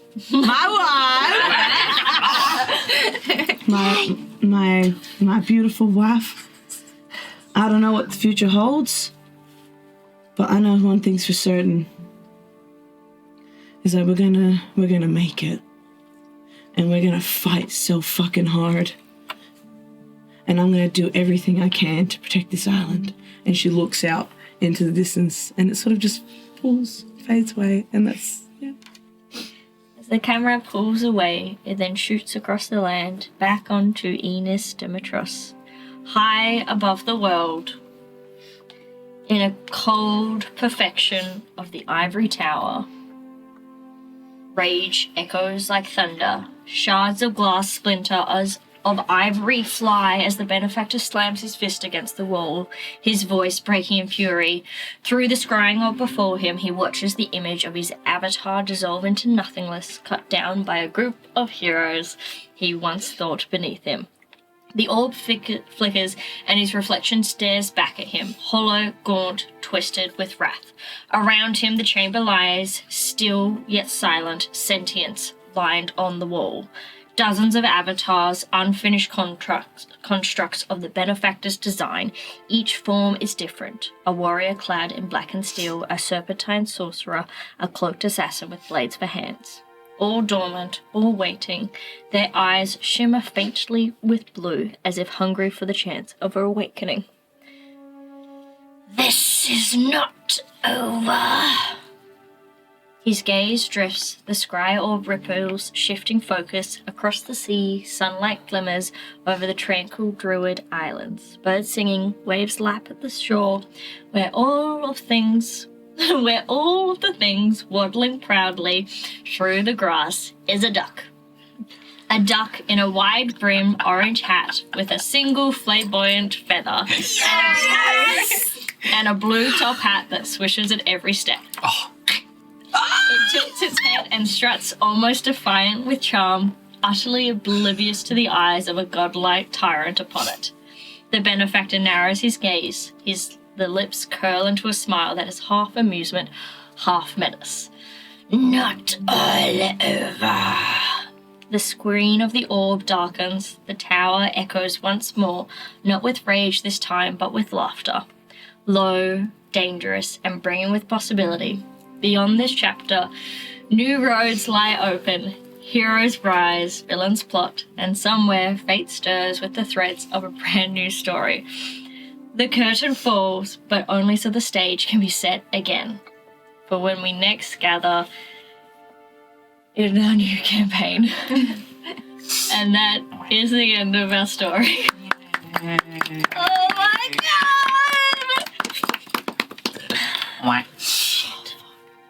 Thank you everyone so much for joining. We are going to take a quick 10-minute break to emotionally recover. 10 minutes. Yeah. Wig off. Yeah. And when we come back, we will be doing a little Q&A. I have some questions here that has been put through by chat. You guys are also welcome to ask questions to each other, to myself. So if you want to ask questions, we've got a new channel points in there, which is just 1 point to ask a question, and it just gives us a list of questions to answer. So, thank you everyone so much for joining, and we'll see you in 10 minutes! Yay!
everyone so much for joining us. We are back, and now we are just in the Q&A part of the stream. It's just like a little bit of a reflection. I want to kick it off with a question I had first, and my question is, was there a world in which your character gave the Benefactor the egg? You know, at one part in the story, because like how my character is and she's worked for the Benefactor before, at one point I did consider, I was like, what if I steal it and give it to him and like go full evil mode? Ew. But then like the good side of me didn't do that, and I was like, no. Because it's one of those things like when you play in a group setting of like, well, if I start to go down this track, I'm separating myself from the group and it's a bit hard to continue, especially like maybe on an in-game one that might be a bit easier. But if it was like off stream, if that pressure or wasn't there, do you think there was a space or a world in which you did? When Lord Ambrose became Azariah's patron, yes, and then the Benefactor killed Rurik, so no. That was not to protect Nuri at all. I was angry. I think that if we're thinking through different like timelines and variations, there would be one world where Persephone did, because she didn't. I feel like in every other world she would have met Esau, and I feel like in this world she wouldn't have. There's that possibility, and in that world she. As you all knew, Persephone at the start of the campaign, she strived for the approval. She strived to be seen as beautiful so people would overlook her flaws. And I think she would think that the Benefactor would give her that. So I think in one reality she would, if she had never met Esau or gotten as close. That makes sense. Esau was designed and did have the capacity. I don't know how it would have gone in combat, but because of a monk with stunning strike, she was technically a level. I think she spent the whole campaign as level 12, so she didn't level up, but she was a higher level than all of you. So when you guys went in with the egg, there was a world in which she just stunned all of you and ran out. Damn. Just as a backup option if I needed it story wise. Fair enough. Luckily, I didn't have to use it. Someone else already ditched and dashed with the egg. Yes. But it was hard to know because I've got all this terrain, and the initial intention was you guys grab the egg, the druids then come in and steal the egg from you. You guys then go back and steal the egg from the druids, and then the druids are like, hey, maybe we have a talk about why you're trying to steal this and maybe don't return it. And we had terrain, and it was going to be a whole thing. Oh, wow. And it went very differently. I think maybe if Perry's father actually did, like, properly care about her and not just, like, use her for image kind of thing, then she would have been compelled to go back because she did really love him. He didn't love her. So if he did, she would have done anything to make her father happy, proud, whatever. But because I think she clocked that it's fake, yeah. So that's the only way. River? There was no world where River would hand over the egg, purely because at the point in River's life where he was at, he was just so sick of the mechanisms of suffering in the world that they live in, that when he found out that this egg was a creature with thoughts, feelings, and intelligence, he was just like, there's no way I'm giving this up without his dead body. Very noble. Alright, a question from Shodan. Shodan. How did you enjoy the crazy twists and turns I accidentally caused for you all, like Daddy, Daughter, River, and Nuri, the initial proud Papa, Lord Bro? I liked it. I liked when we all had to leave, and then we came back and River was gone. I think it added. Obviously, you're gonna go through life. I'm gonna go real here. You're gonna go through life where there's twists and turns and plots that don't get resolved straight away.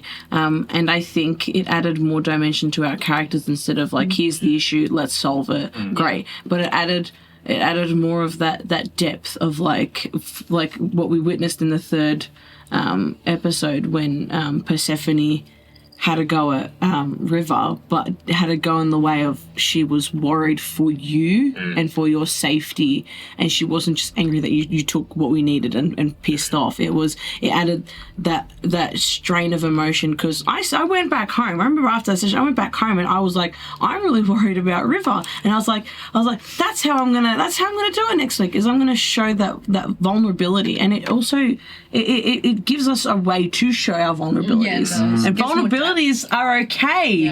They are accepted. And through you giving that, it genuinely shifted River's thinking, because before it was him and his survival only, because, X, Y, Z. Yeah. And I rolled terribly on those checks initially. So yeah, thank you for that. But it also just, it almost worked perfectly, because River's last name, well, not last name, it's more of a name that was colloquially given, was Ostoria, which in Jotun, which is language of the giants, means seat of the father. So... Oh, Papa. Wow. It kind of... It just was like, oh, all right, that's the universe doing something. Daddy! Which was not... And I did not... I was... There was anyone well, you didn't plan that. It was Shodan that influenced that happening. Yeah. So... I thought it was sick. I knew that as soon as you guys interacted with the egg, you like Baby Dragon, how can you not? But I didn't expect that it was going to be River of all people to interact with it. I think that's what makes it funnier though, it being River, because of how stoic. Yeah. And then it's like, now you've got, because again your thinking was for River. Now it became everyone and this child. Well, it's incredibly disarming for a character like that, and it naturally leads to growth and change. Yeah. It was also good because, you're right, we don't all just go and, we all succeed together as a team. We didn't know each other, really. Yeah. I mean, we did, but we had never worked as a group. And I liked, this is in real life as well, we didn't know each other really as a group, so our first combat was fucking shambles because we were all just like, what are we doing? We didn't know each other's strengths and weaknesses either. That's great. Barely knew character strengths and weaknesses, let alone as a player. Yeah. And nor did you know my combat style. Yeah. Fireball. Bombs. No, that's my player style. No, I think the Big best is thing. Bang. Yeah, here's a bomb. I was going to hear you whips out a 70-foot acrylic thing. Yes.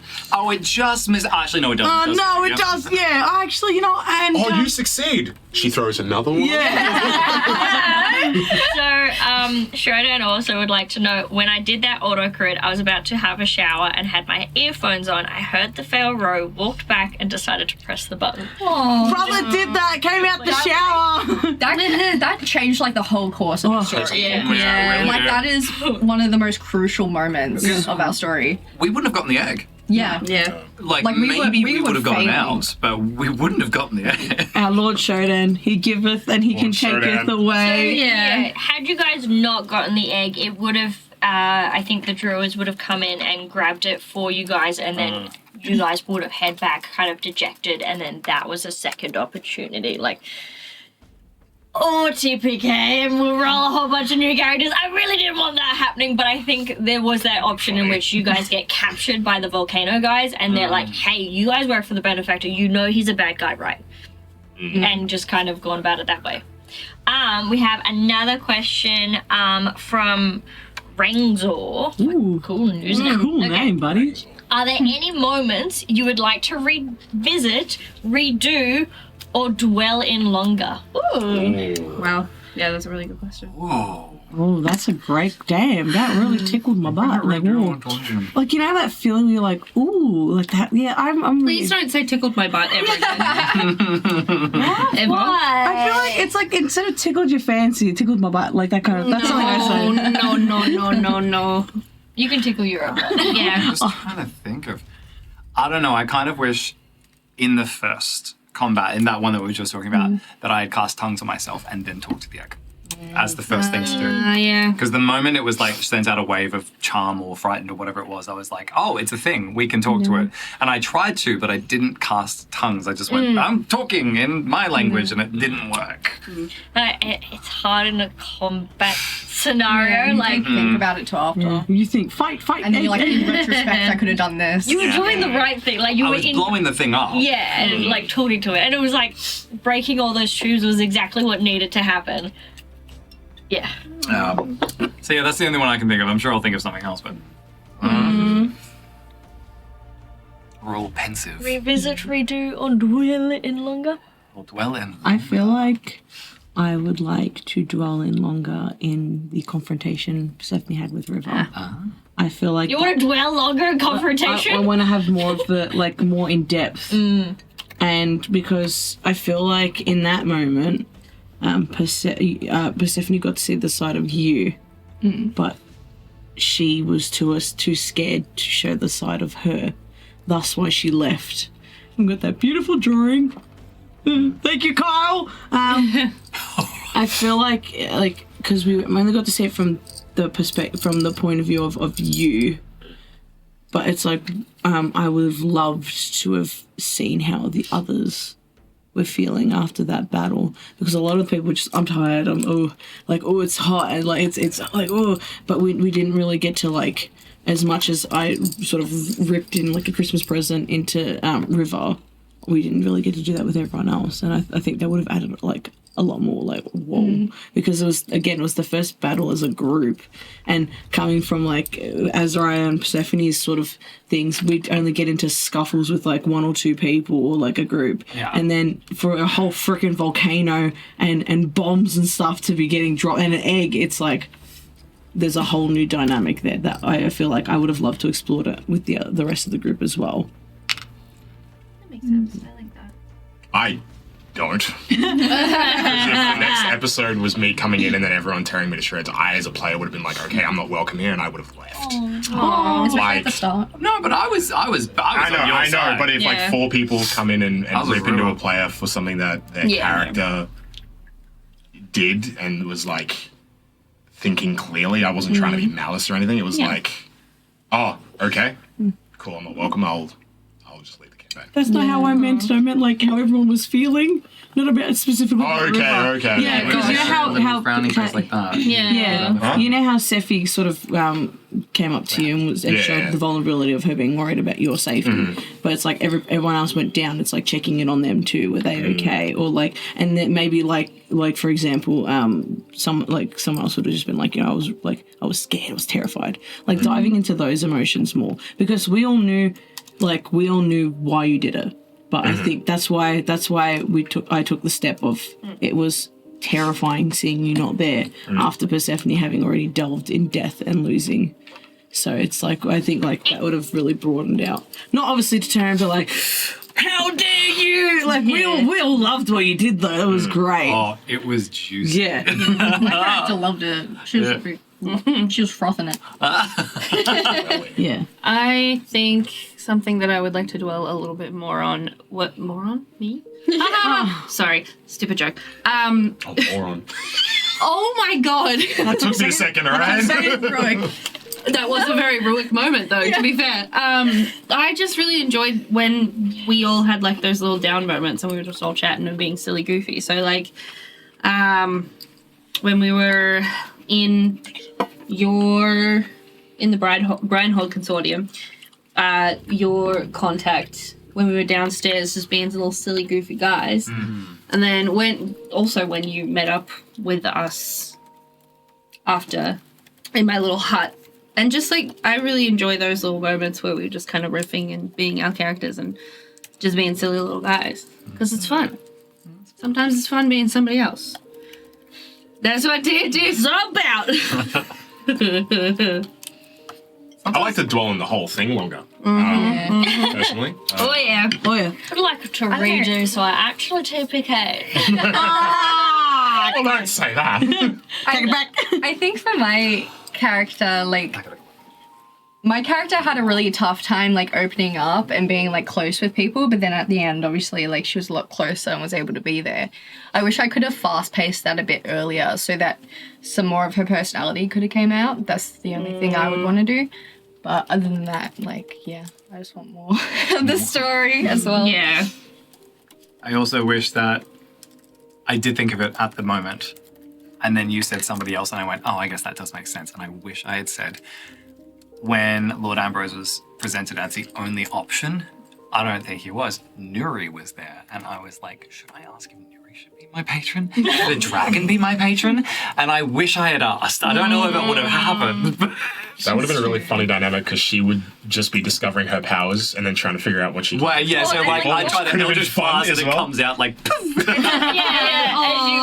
It's good because like you're also like figuring out yourself for the first time after all this tragedy has struck you, and you're becoming like a man now. Like everything's happening all at once, so it's the same dichotomy, I guess. Yeah. Great word.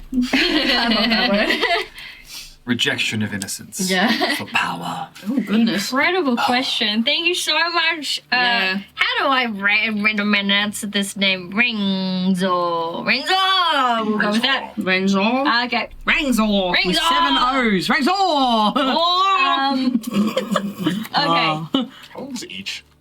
Like, if you repeat a letter, how long does that go for each time? Is there like a set? Ringzor. I pronounced that. I said that. That's a Rangzor. Yeah, like how long should I hold on to the letter versus how many letters of Yeah, that so letter like are half a second per letter. Depends Like, on the letter though. Well, yeah. It could be like that's the difference Because between it's O quite and like short oo. compared to a That's a different vowel though. Anyway, we're here for D&D. I was gonna say, is this Let's stop talking phonetics. And let's- Yes. Why? A question we got in our Discord earlier. Yeah, they're now pronouncing it Ringzor. Rangzor. Why did you choose the classes and subclasses that you did? Oh. I'll around go the table? first. Yeah, I around. will gladly go first. So, Gimme. my dumb ass, my very, very first D&D. Are you good, bro? Sorry, I Any mango? Oh, sorry, I was going to offer you. don't want the whole go, just a little go. My very, very first time playing D&D, I very stupidly was like, I want to be a wizard. And so I had to learn very, very quickly how to play a wizard. And it's just my absolute favorite thing to do. And I have a game with my work friends. We have an ongoing campaign that we recently finished maybe like a year and a half, maybe almost 2 years ago now. Jesus Christ. And I really missed my little wizard lady because I've been trying to branch out and play all these other little things, and I'm like, I just want to cast some spells again. Because I'm currently playing a cleric in our new campaign, and it's like, it's fun, but it's also like, I want to be strong. Oh my god, I just drooled. I'm so excited about being a wizard now. Wizard! Yeah, so it's my favorite class to play because I was kind of thrown into the very, very deep end for that. That's it. Who's next? Is that? So I think it was like a day or two before seeing the ad for Let's Roll for Dragons. Hate ads. Smack! Do it! Hate ads? Sign up for SoundCloud. With SoundCloud. Oh, just for everyone to know, I'm not the voice of that ad. What? Did you guys thought? Yeah, I just want to clear that up. I am not the voice of that ad. You're so convincing with it. Yeah. The story that you told, I thought it was you. No, alright, so this other non sequitur. I had a bit of time when I wasn't working because my workplace was going through renovations and we didn't have any hours. So I had to go from Apple Music back to SoundCloud without paying for it. Now with SoundCloud, they play the ad after every fucking song. Alright? If you skip it by accident, it plays again. And you hear it. So I heard it like thousands of times. Hate ads? Sign up for SoundCloud Go. Drove me nuts. Anyway, the day before seeing the ad for Let's Roll for Dragons, bless you. Thank you. I was on TikTok and I saw an edit of like all these Western movies with all these like really cool gunslingers. And it was to like a YG song. And I was like, oh, that's fucking sick. And then I saw the ad and I saw it was steampunk and I was like, there's guns. Oh, that'll be cool.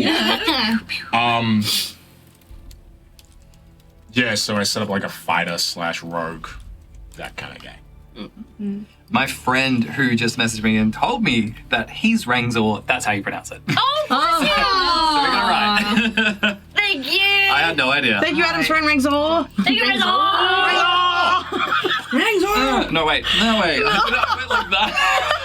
What the fuck? And then floss. Don't do that under the table. Instead of a jab, it's a bag. Because they'll have this First win. That's weird. That's what he just did. Like, I tried to do it wrong and I couldn't even do it wrong. You have to connect. What the fuck? I went to uni to do that. I went to uni. I have a degree in that. Oh my god. I feel like you'd be the poster which is like, hate ads. Oh my lord. Sign up to SoundCloud. I can't believe you all thought I was the voice. I the voice. I just really, I wanted a world in which you were. Let's make it happen. Yeah. SoundCloud, Yeah. please. Hit us up. SoundCloud, go. Anyway, I sure what's hope your- it does. what's your decision? Thank you. My decision. I ever since I sort of started getting into D&D, Warlock, I'm just obsessed with them. I love Warlocks because I always want to know why, and I was saying this before, why would a super powerful being give this tiny little ant power? Why? Why? It doesn't make any sense to me, and I loved figuring that out for this character during the play. But I wanted to put it together because I was like, sword hit go, but also magic with it.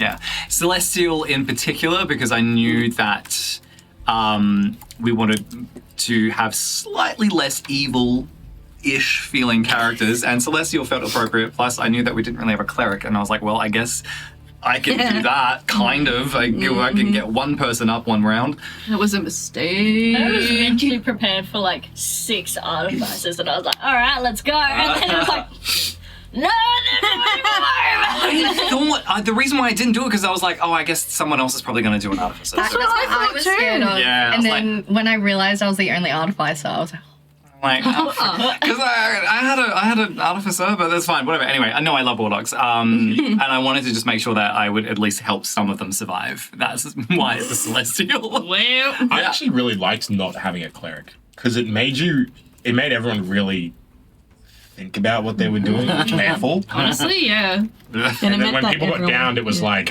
fuck. You're like, Well, And it also meant that we weren't just relying on the one person, and that one person just felt like they had to just kill instead of actually Yeah. taking a turn. So, yeah.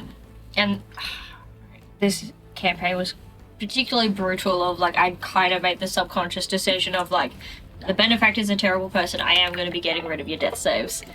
And so not having the cleric there was like, okay. well, It's a high level campaign, I hope they know what they're in for. well, that's fun. But yeah, that's why. well, when I thought about like what steampunk means to me, the first thing I thought of was Sorry, but it's steampunk. because I like when I was younger, all I would dress and how I got into like alternative fashion was dressing in steampunk. I'd find things at thrift stores and all that stuff. But when I was thinking of that, like the first thing I thought was like cogs and everything and magic. So I was like, well, that's why I want to be like artificer because it just makes sense to me. And then like coming up with my character as well, before I came to the decision that was the actual class I'd choose, I really wanted to flesh out the backstory and see like what would work the best for it. And with everything that happened with the like her family and her brother and everything, I was like, artificers it just suits. It just molds right into that little spot. Whereas like if I was a cleric, I don't think that'd make sense. No. So yeah, that's why But I kind everyone's of classes very much suited their characters. Yeah. I feel like there was no mismatch. definitely. So Druid? You were Yes. Druid originally. Were you another? So originally, when I looked at my what? I'm not answering that question. It's not in the list anyway, so it's not in the I list. redeemed my channel point. Thank you. Put it in the list. Let's see if I answer it. We're answering another question right now. Idiot. Can't see it. If anyone else asks another one of those questions, we're refunding your point. I'll refund it personally with a high five. So have to catch me first. I've played D&D for quite some time, and I've played through various different classes. I didn't play druid as much. I mainly stuck towards cleric and paladin and barbarian, for those who know. And I sat down with myself and I was looking at the different different houses, or the places in the map, and the verdant blades really stuck out to me because I was like, this is the only bit of greenery. I feel like there needs to be some form of like protection or like, you know. And so I sat down. I was like, druid, you know, the Lorax, they speak with the trees. And I was like, I really want to, like, I've played druid once or twice, not as much. I really want to play it again. And I was originally just going to do straight druid, but then Aaron was like, hey, there's actually a subclass, which is the Circle of Spores. And I was like, oh. And so it really tied in a bit more to the poison kind of side of her. And the whole animating the dead and situation, especially with her backstory. And playing druid was great fun. It was amazing to be with my little Sephi here, and my little, not Sephira, this one. I enjoyed playing druid because it added a lot more depth of roots to Persephone. That's why I said roots. And also the thing of like when a flower blooms, it's beautiful, but at times it also wilts and dies. And her family was more focused on poison and what did I miss? Your character was more focused on roots and poison. Yeah, it was so. Yeah, her family was more focused on roots and poisons, but Persephone's always had that eye for like, what if there was more? What if there's got to be more than this? And then obviously, with the added thing of that part of the forest being closed off, she always wondered where the roots led to. And I think that playing a druid was really beautiful and well thought out, especially since she refused the green. And refused to embrace anything green or pink or anything. And then towards the end of the story, when she finally found her home, is when she accepted that green. But it wasn't the dark greens of her original home. It was the vibrant, beautiful greens of the island, which is why she changed into the green and all that. So, yeah. Also, Circle of Spores is so much fucking fun. I want to play a druid of Circle of Spores again. Circle of Spores is definitely like... So many classes have abilities, and it's like you got to play a fool to kind of feel and get your teeth in it. All right, Get 'em. This is one from my Discord as well. Oh, there's just a quick one. I'll do a quick fire a few. How did Persephone get proposed to? At the end of the combat, Persephone quickly proposed to Issa. With like a seed or something. Yeah, I grew a ring on my finger. Yeah. We have proper ones now, but like that was the engagement ring. And then just kinda quickly, like this. Andy, how is it that you indeed slay? I don't. Lies. I Is it now try. Andy Gaze? Andy tries Andy Gaze! I would just like Sorry, to put, Jesse. I just like to put this out here. How I is I try, and that's the one thing that you should do is you try. And my quote and my tagline is trying and succeeding. And at any point in time, I think this needs to be one. You feel like you can't do it, you just keep fucking trying because you will get there and you will slay. So you just try. Thus the name Andy Tries cosplay, not Andy Slays, because I'm still trying and giving it a go. Benny. You fall down 7 times, you get up 8. Yeah. Rub some dirt in We it. Batman have. said that. It's Denzel Washington, actually. Can we get an egg reveal, Andy? Well, maybe towards the very end. Maybe. Egg reveal? What? I feel Oh! Hell yeah! Let's say what's the end. Hell yeah! Money talks. I was thinking... Hey! I Hey! thought it was a Nuri thing, and I was like, no. Yeah, what do you mean? Your proposal, I was picturing your proposal. I don't know why in my head, but I had You know at World's End when Barbossa's marrying? Oh my gosh, yes! That's what I thought the proposal was mid-combat. So it was at I don't know why I thought it was mid-combat. It feel was, like I said. it was at the yeah, we did say it was at the end of combat. It was literally. I feel like you I did. feel like you did say this, yeah. I don't know what you're talking And about. I said to you, as long as I don't have to see Issa once every 10 years. Yeah. But, it was a very quick. What the fuck just happened? Death. What did you say? You said I'd never seen any of those movies. Oh, That is fair. What do you mean fair? Okay. Not everyone's watched Lord of the Rings. Not everyone's watched Star Wars. Not everyone's watched Harry Potter. Pirates of the Caribbean is just one of those things that not everyone has watched. They are one of my core movies, so I apologize. I'm just saying. A new Seppi law. All right. We actually. Okay. Cool. Okay, this is a good one. Speaking of Pirates of the Caribbean, did you guys have any favorite ships? Oh my god. Well, the Queen's End Revenge was beautiful. The Merryweather's up there. So much more with the Merryweather. That's such a river answer. yeah.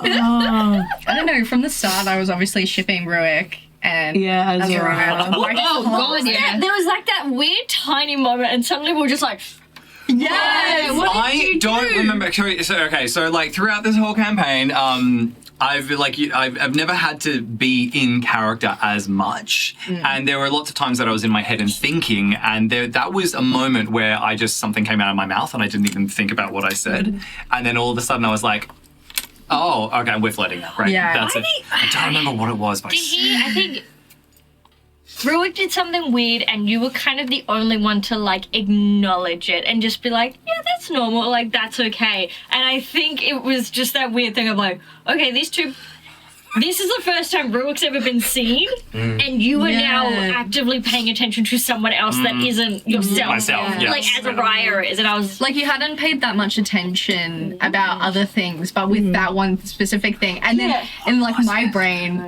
I was just like, that's a thing. Like, let's make that happen. There was a few. I was expecting this to be a ship. There was a few moments there. There was a moment where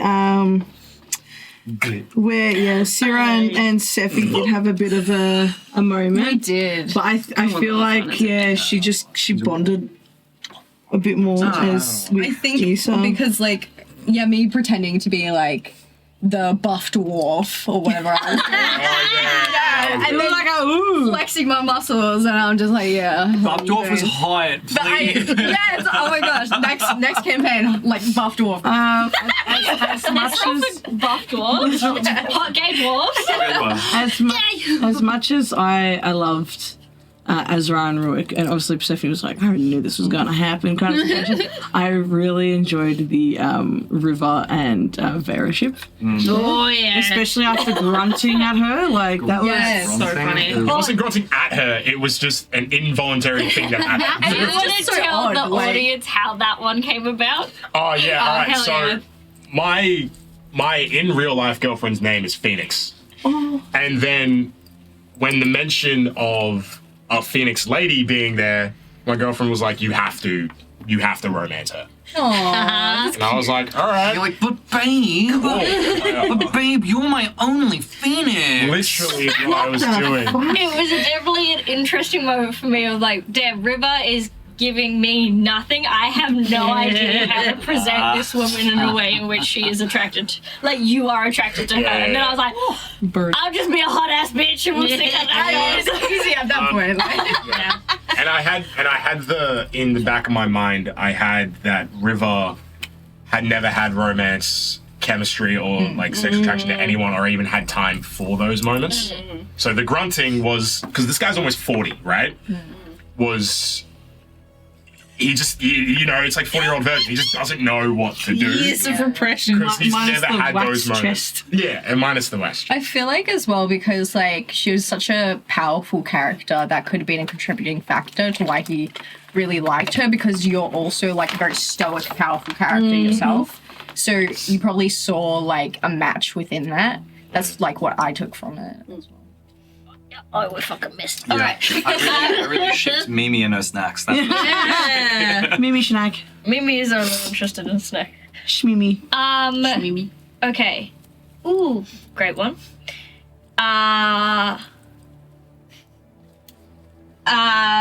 Sure. Favorite NPC and why? Well, if I have to pick favorites, my wife. My wife. I definitely look, especially in the second episode. I would say Issa because I had watched Issa from the past campaign, and so getting to see and play with that knowledge. Obviously, Persephone had no idea it was from a bar of soap, and for like I said to Aaron, Persephone's type is somebody who won't back down from telling her if she's being too much, and they'll be upfront and honest. That's definitely Sephi's type. And so when Issa turned around and was like, go get it yourself, you stuck up bitch, and it's like, and for that it's like everyone was like, oh my god, but on the inside I was like, this is hot.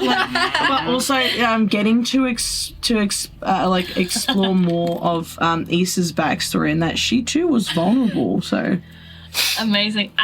We are actually going to go for a quick break. There's just something I got to check on real quick. But we'll be back in a few moments. we're good.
with that, guys, Benny's just had to head off. They've just got some things to sort out, but they're all good. And we appreciate you all for hanging around. Thank you so much for the raid! We are currently in a Q&A section of what happened, what the fuck happened in the campaign, and what happened? And why did you do things? Why? Accuse them. Why? So, the question we were just asking was, who is your favorite NPC and why? Why did you like my show? I did say Isa. Isa, of course. My wife. My life. My favorite NPC is Ruin. Oh, God. What the fuck? Ouch. Get out. Oh, my Keep doing God. it, but I You were a savage. All around me. don't know what's up with me today, but I know. I like it, isn't it? You're like, I have been redefined. yes. I love Mummy. Mummy was fun. Someone else had in here of like, what did they say about Mummy? What's her name? Besides Nuri, Azarai's mother for humorous reasons. Well, true. That was hilarious. Jeeves is great, but Jeeves, I initially thought that Jeeves was going to be a real person, but then we had like 17 of them, and I was like, Jeeves is a robot. Hive mind mentality. I see. What's Amira? Amira Sinclair, and my dad was Attius. That's it. Mine's a toss-up between Nuri and Freddy. Freddie. Ready for number one? Well, yeah, because so much of where River's journey was starting was with Freddy, and then when met up with him later, that was nice as well. Yeah, so to have that character come back. Haven't had that tie-in back. That yeah. I had to go through my notes and was like, what the fuck did I name him? Because I've been writing the campaign journal in the POV of River, and in the campaign journal, River got his details in his name so he can go back later and give him water and supplies. I see. Yeah, my whole character secret was tied into that. So it was really nice to see him again and then, give him what his family did. Yeah. What's your secret? It's fine. You'll never know. Okay, well that actually kind of leads into this. Is there a part or aspect of your character we haven't seen? And will you share it or keep it a question? Alternate question. How many pancakes are in a stack? As many as you freaking want. Depends how thick they are. It does. 3. I'm a 3 person. I was gonna say I'm 3. I'm Yeah. 3 as well, because that's like 2 is like, oh, you don't have enough. 4, you're like, 2, also they're kind of just sitting like that, whereas 3 is always guaranteed to Yeah. be Plus, you get like a bountiful stack from Yeah. 3. But like, hey, have as many as you fucking want, man. Okay, but more importantly, is there a part or aspect of your character? I was the devil that asked that question. oh no. Just the backstories I wanted. I don't know, because the roleplay that did happen made complete sense. And you don't want to bore your audience with exposition all the time. Yeah. But these River and Azariah were like best friends who would go drinking all the time, like every couple of years. And then Sierra and River had a run in an alley because blah blah blah. And it was like that would have been nice to come out, but there was no organic way for it to happen. Yeah, I get that. know. I kind of wanted to have moments with you, but then you had Nuri, and it was just like, well, Yeah. we've got the thing now, so let's. Yeah. But that's fine. I mean, our dynamic as well that we sort of figured out together was I talk, you listen. I think of something and then we go, hey, that. You're that friend. And, like, you enjoy every moment still. Yeah. Oh gosh. The campaign is kind of so short when you think about it that it's very hard to get into it, and I find it difficult in these new campaign style that we have to provide enough moments that you can give 6 people equal opportunity to dive into their backstory as much as they can and feel like they have achieved everything by the end. I think something I would like to dive into more with Persephone. Obviously, like Azariah and Sephi's relationship were like, the way that I base it off of our relationship is literally my really really good Pookie best friend Ben. That's literally the way that we have our relationship is similar to mine and Ben's relationship. So that really blossomed, and like I see a lot of that, like because I feel like that's now made us all so close as well. something I would have liked to have dived in more with Persephone, and she's mentioned it a few times, but she never really brought it up, is she died several years back before the group came together. Thus why she has the cog tattoo. It's to cover up a piece that was never replaced. And so she accidentally died during one of Aunt Ingrid's experiments, and Aunt Ingrid was able to bring her back, and thus why she was very close with death, and very close with the if something dies, she could just, bring it back, and sort of a situation. But it's something she kept hidden and only did little spurts of, which is why when she reanimated the poor dwarf dude, when we had the second battle, everyone was kind of like, what the hell? And then we never really spoke on more about it.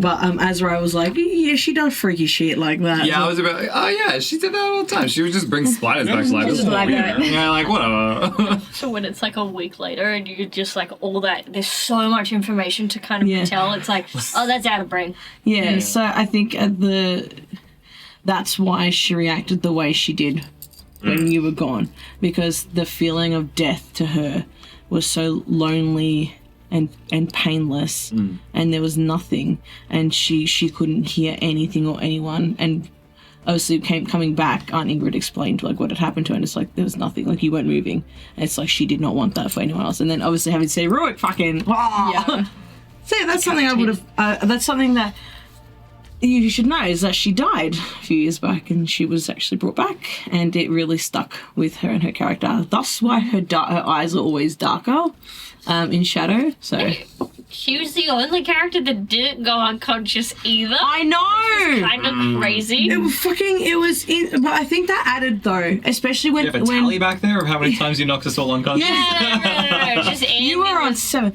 Was harder to get. I know. Yeah, I would. Aaron, unconscious.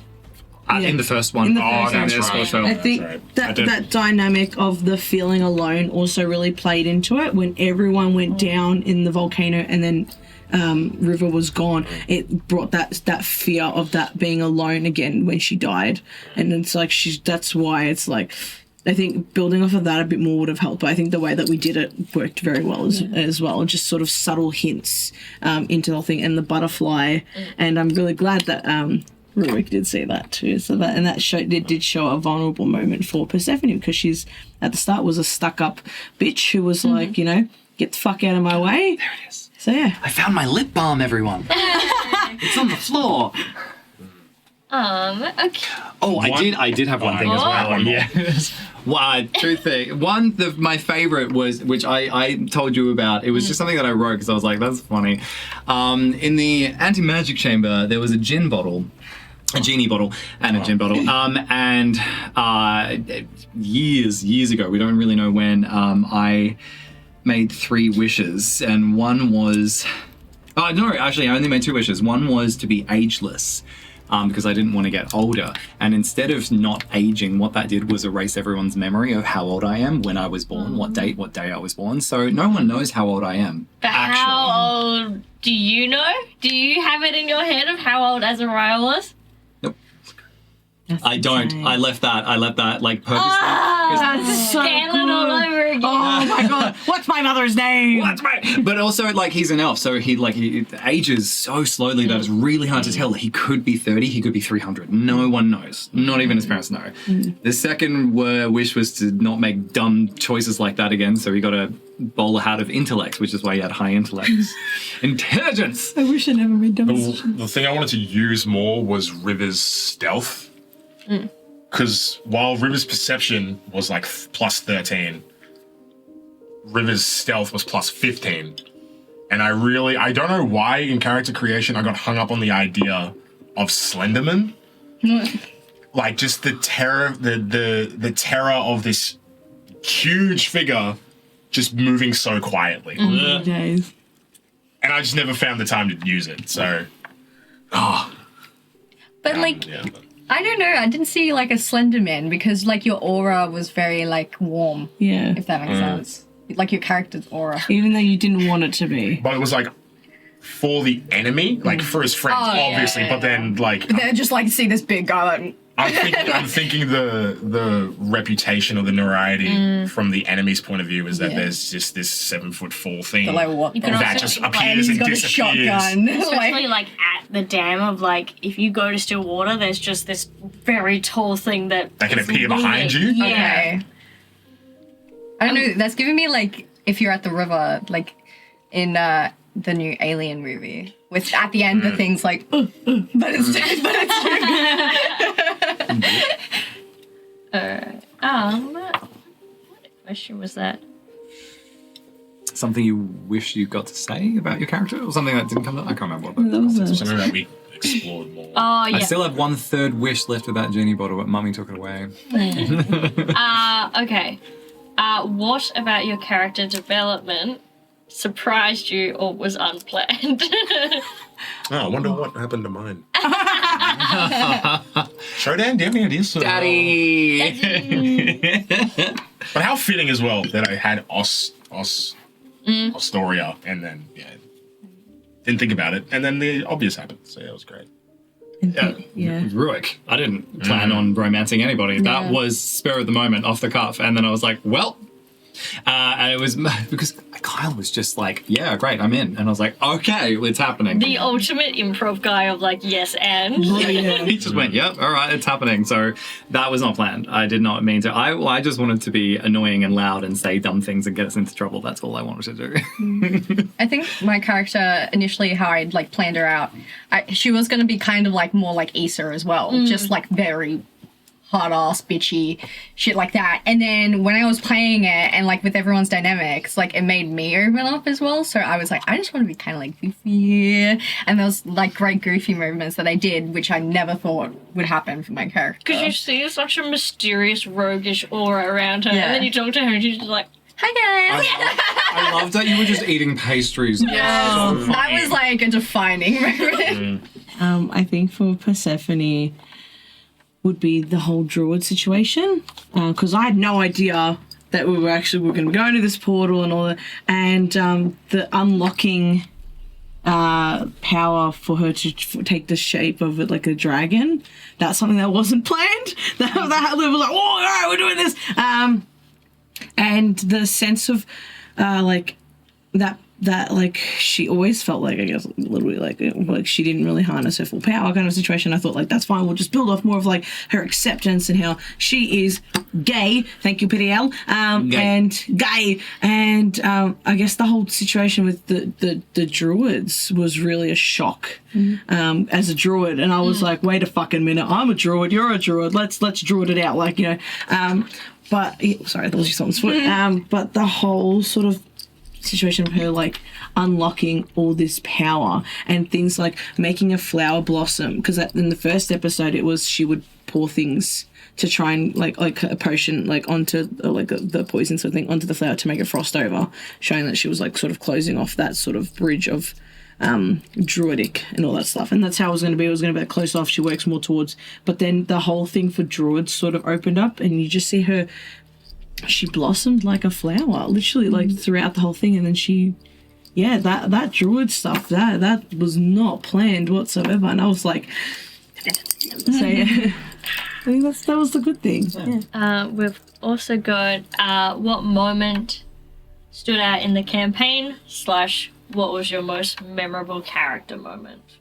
Definitely just the epilogue there, like, I mean, all of us like crying about like things working out or things like happening, like, for me, obviously, like my character just letting loose and like being able to let go of the pain and like move on and not be a bitch anymore.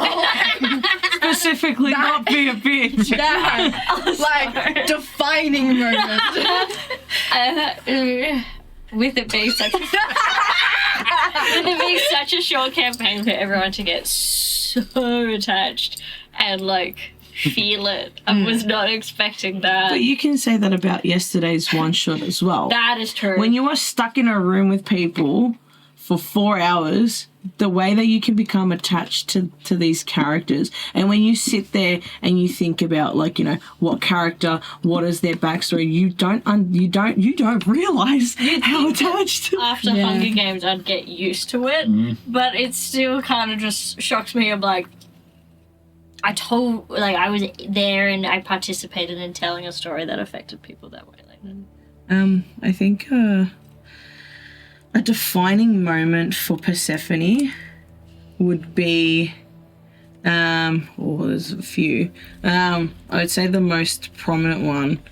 One favorite thing that I loved about her was the use of her fan and smacking Azariah as like a thing that she would do. But also. Two moments, and I know I keep bringing it up, but the moment between River and Persephone was a very big, huge moment that shifted a lot. I think I remember just everyone going silent, and I remember looking back at the VODs, and the way that I look at how I was looking directly at you, I was like, fuck, that's not me, that's Persephone talking. I'm like, Andy's gone, like she's gone to get a coffee or something.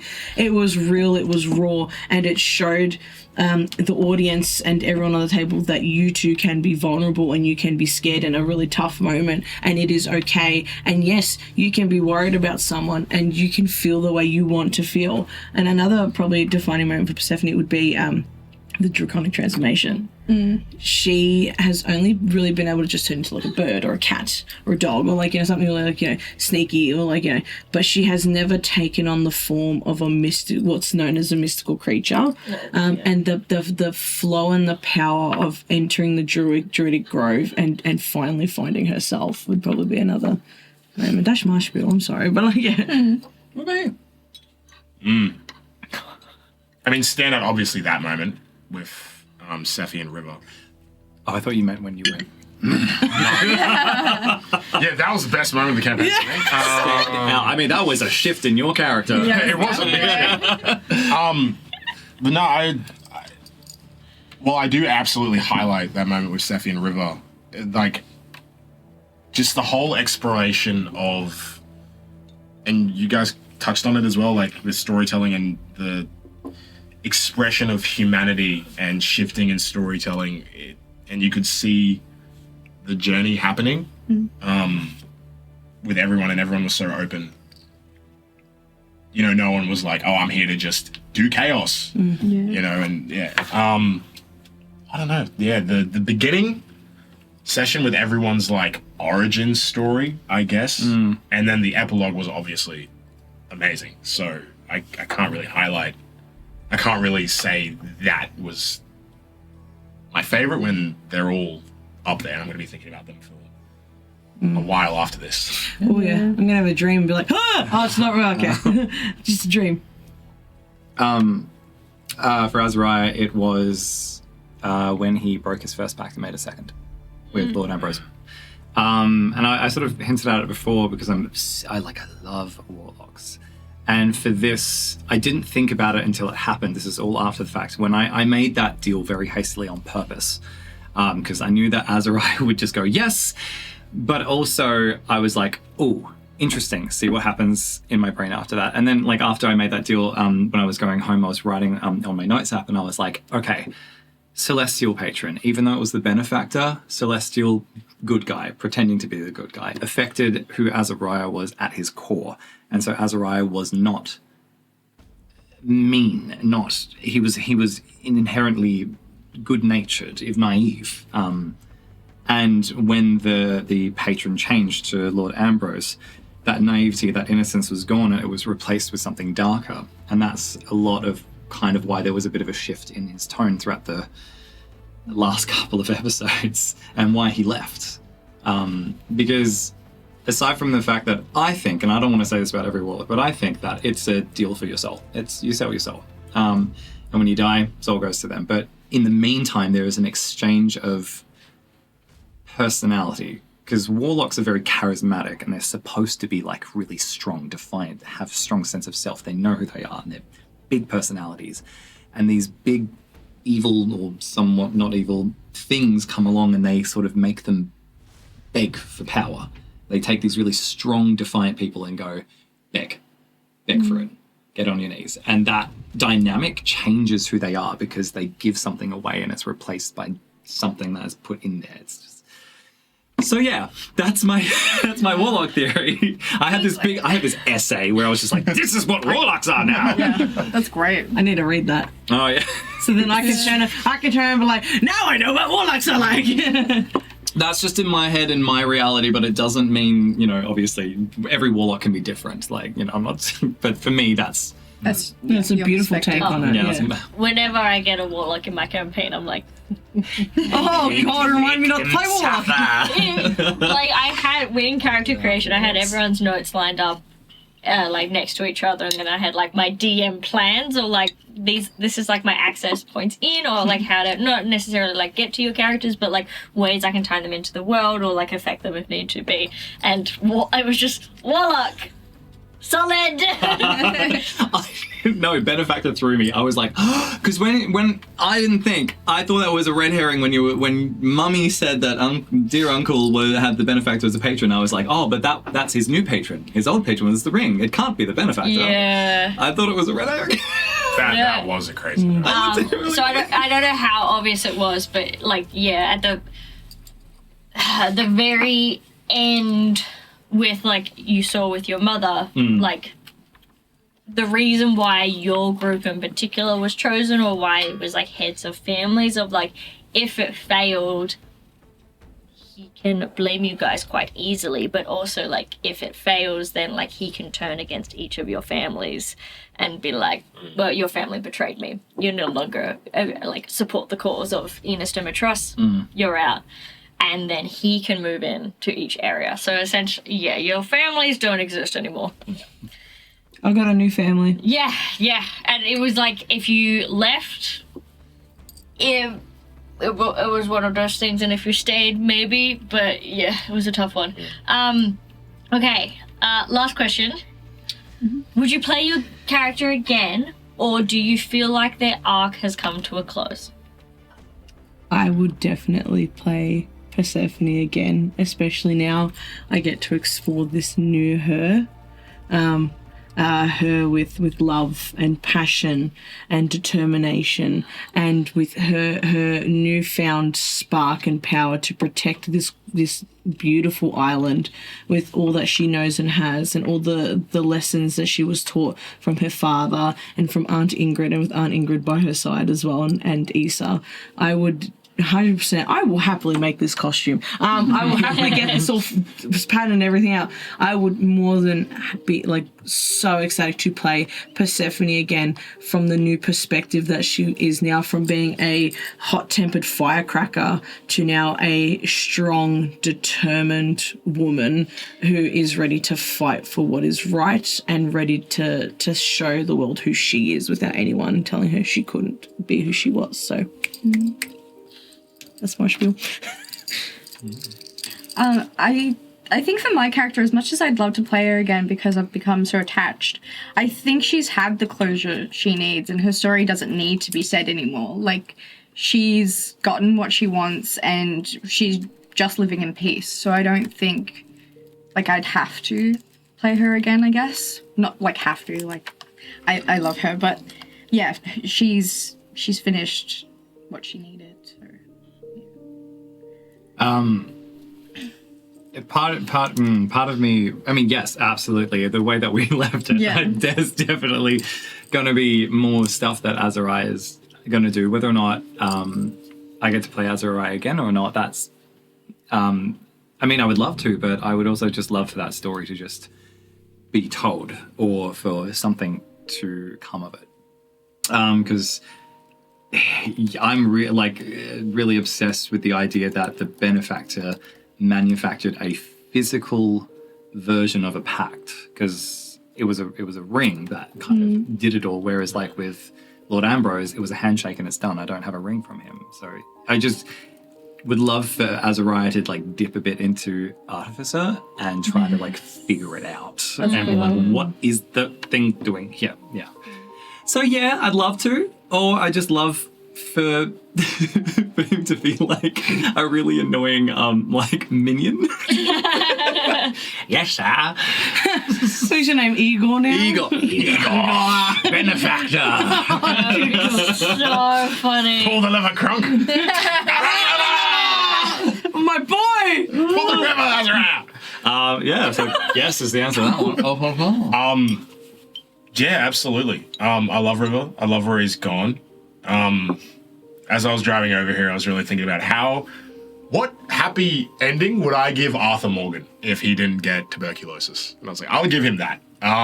Tuberculosis? I would not give him tuberculosis. What I gave River is what consumption. Yeah, I see a way that he can come back in whatever shape or form, but if that happens, it happens. If it doesn't, it doesn't. I was saying before, it would feel like it was the beginning of God of War 2 when Thor shows up at his door. Yeah, that rhymed.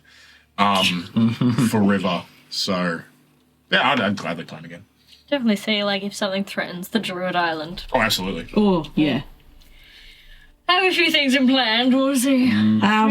Is Teddy still in the chat? Let me check. Teddy! Is it time to egg? Is it break?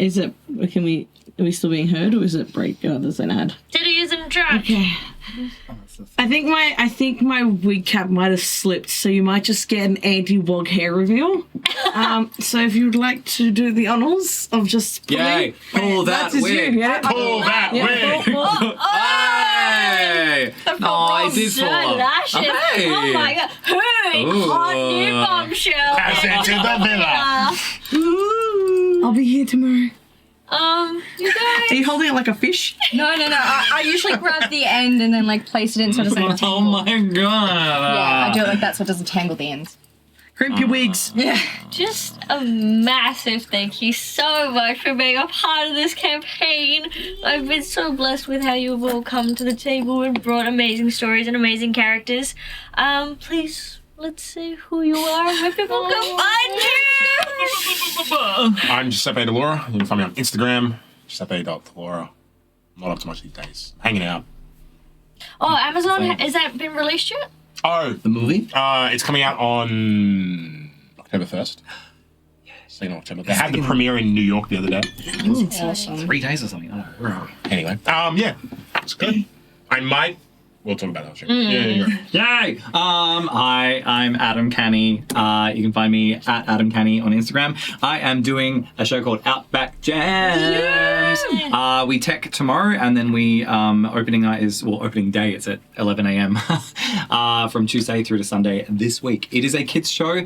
The songs are very Wiggles-like, but the dialogue is funny as shit. So I think it's hilarious, and if you have kids, bring them along. If you're an adult who likes funny things and you want to see me in a tutu, it's a cool tutu. It's got feathers. Come and see. Oh, and then like in a week and a bit, I can't remember. I think October 11th, I'm singing in a Jamiroquai cover band at the Paris Cat. Please come and see it if you like it. It sells out very quickly and it's always very fun. Yes. Hi, I'm Ghoul, aka Ghoul_baby on Instagram. I've just got a lot of stuff coming up for PAX. We've got panels, we've got cosplay, all the fun stuff, but I'm just a little bittersweet about leaving this moment. So, on to Andy. I mean, hi, I'm Kyle. We miss our boy Kyle. We miss you, Kyle. We do miss Kyle. He was wonderful in The Importance of Being Earnest. He was very fun. Oh, you went to see I went and saw it last night. It was closing night. He was amazing. Go see him in things. Yeah, Kyle. Hi, my name is Andy, also known as Andy Tries. Guys. She's not here. I have to do it. Okay, anyways. Andy tries to not cry. It's a free action. Yes, I'm Andy Tries Cosplay. You can find me on Instagram at Andy Tries Cosplay and on Twitch at Andy Tries Streaming. I will be here tomorrow DMing the Twilight one-shot. That's going to be really fun.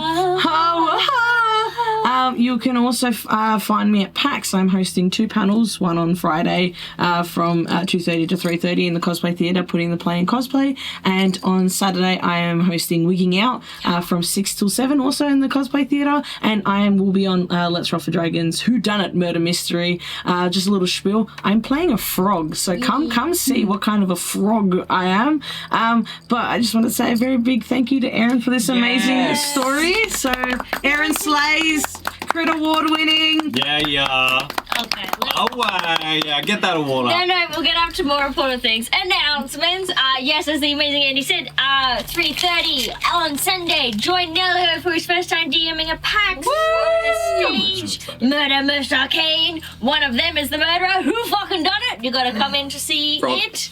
Hey! $10 is on the frog. We also have Let's Roll for Thirsty Lesbians. So if you like gays, come join us. Gay! If you can't be at PAX, we will be live streaming it on Twitch via our channel. So that is also possible. So that will be at 8:30 p.m.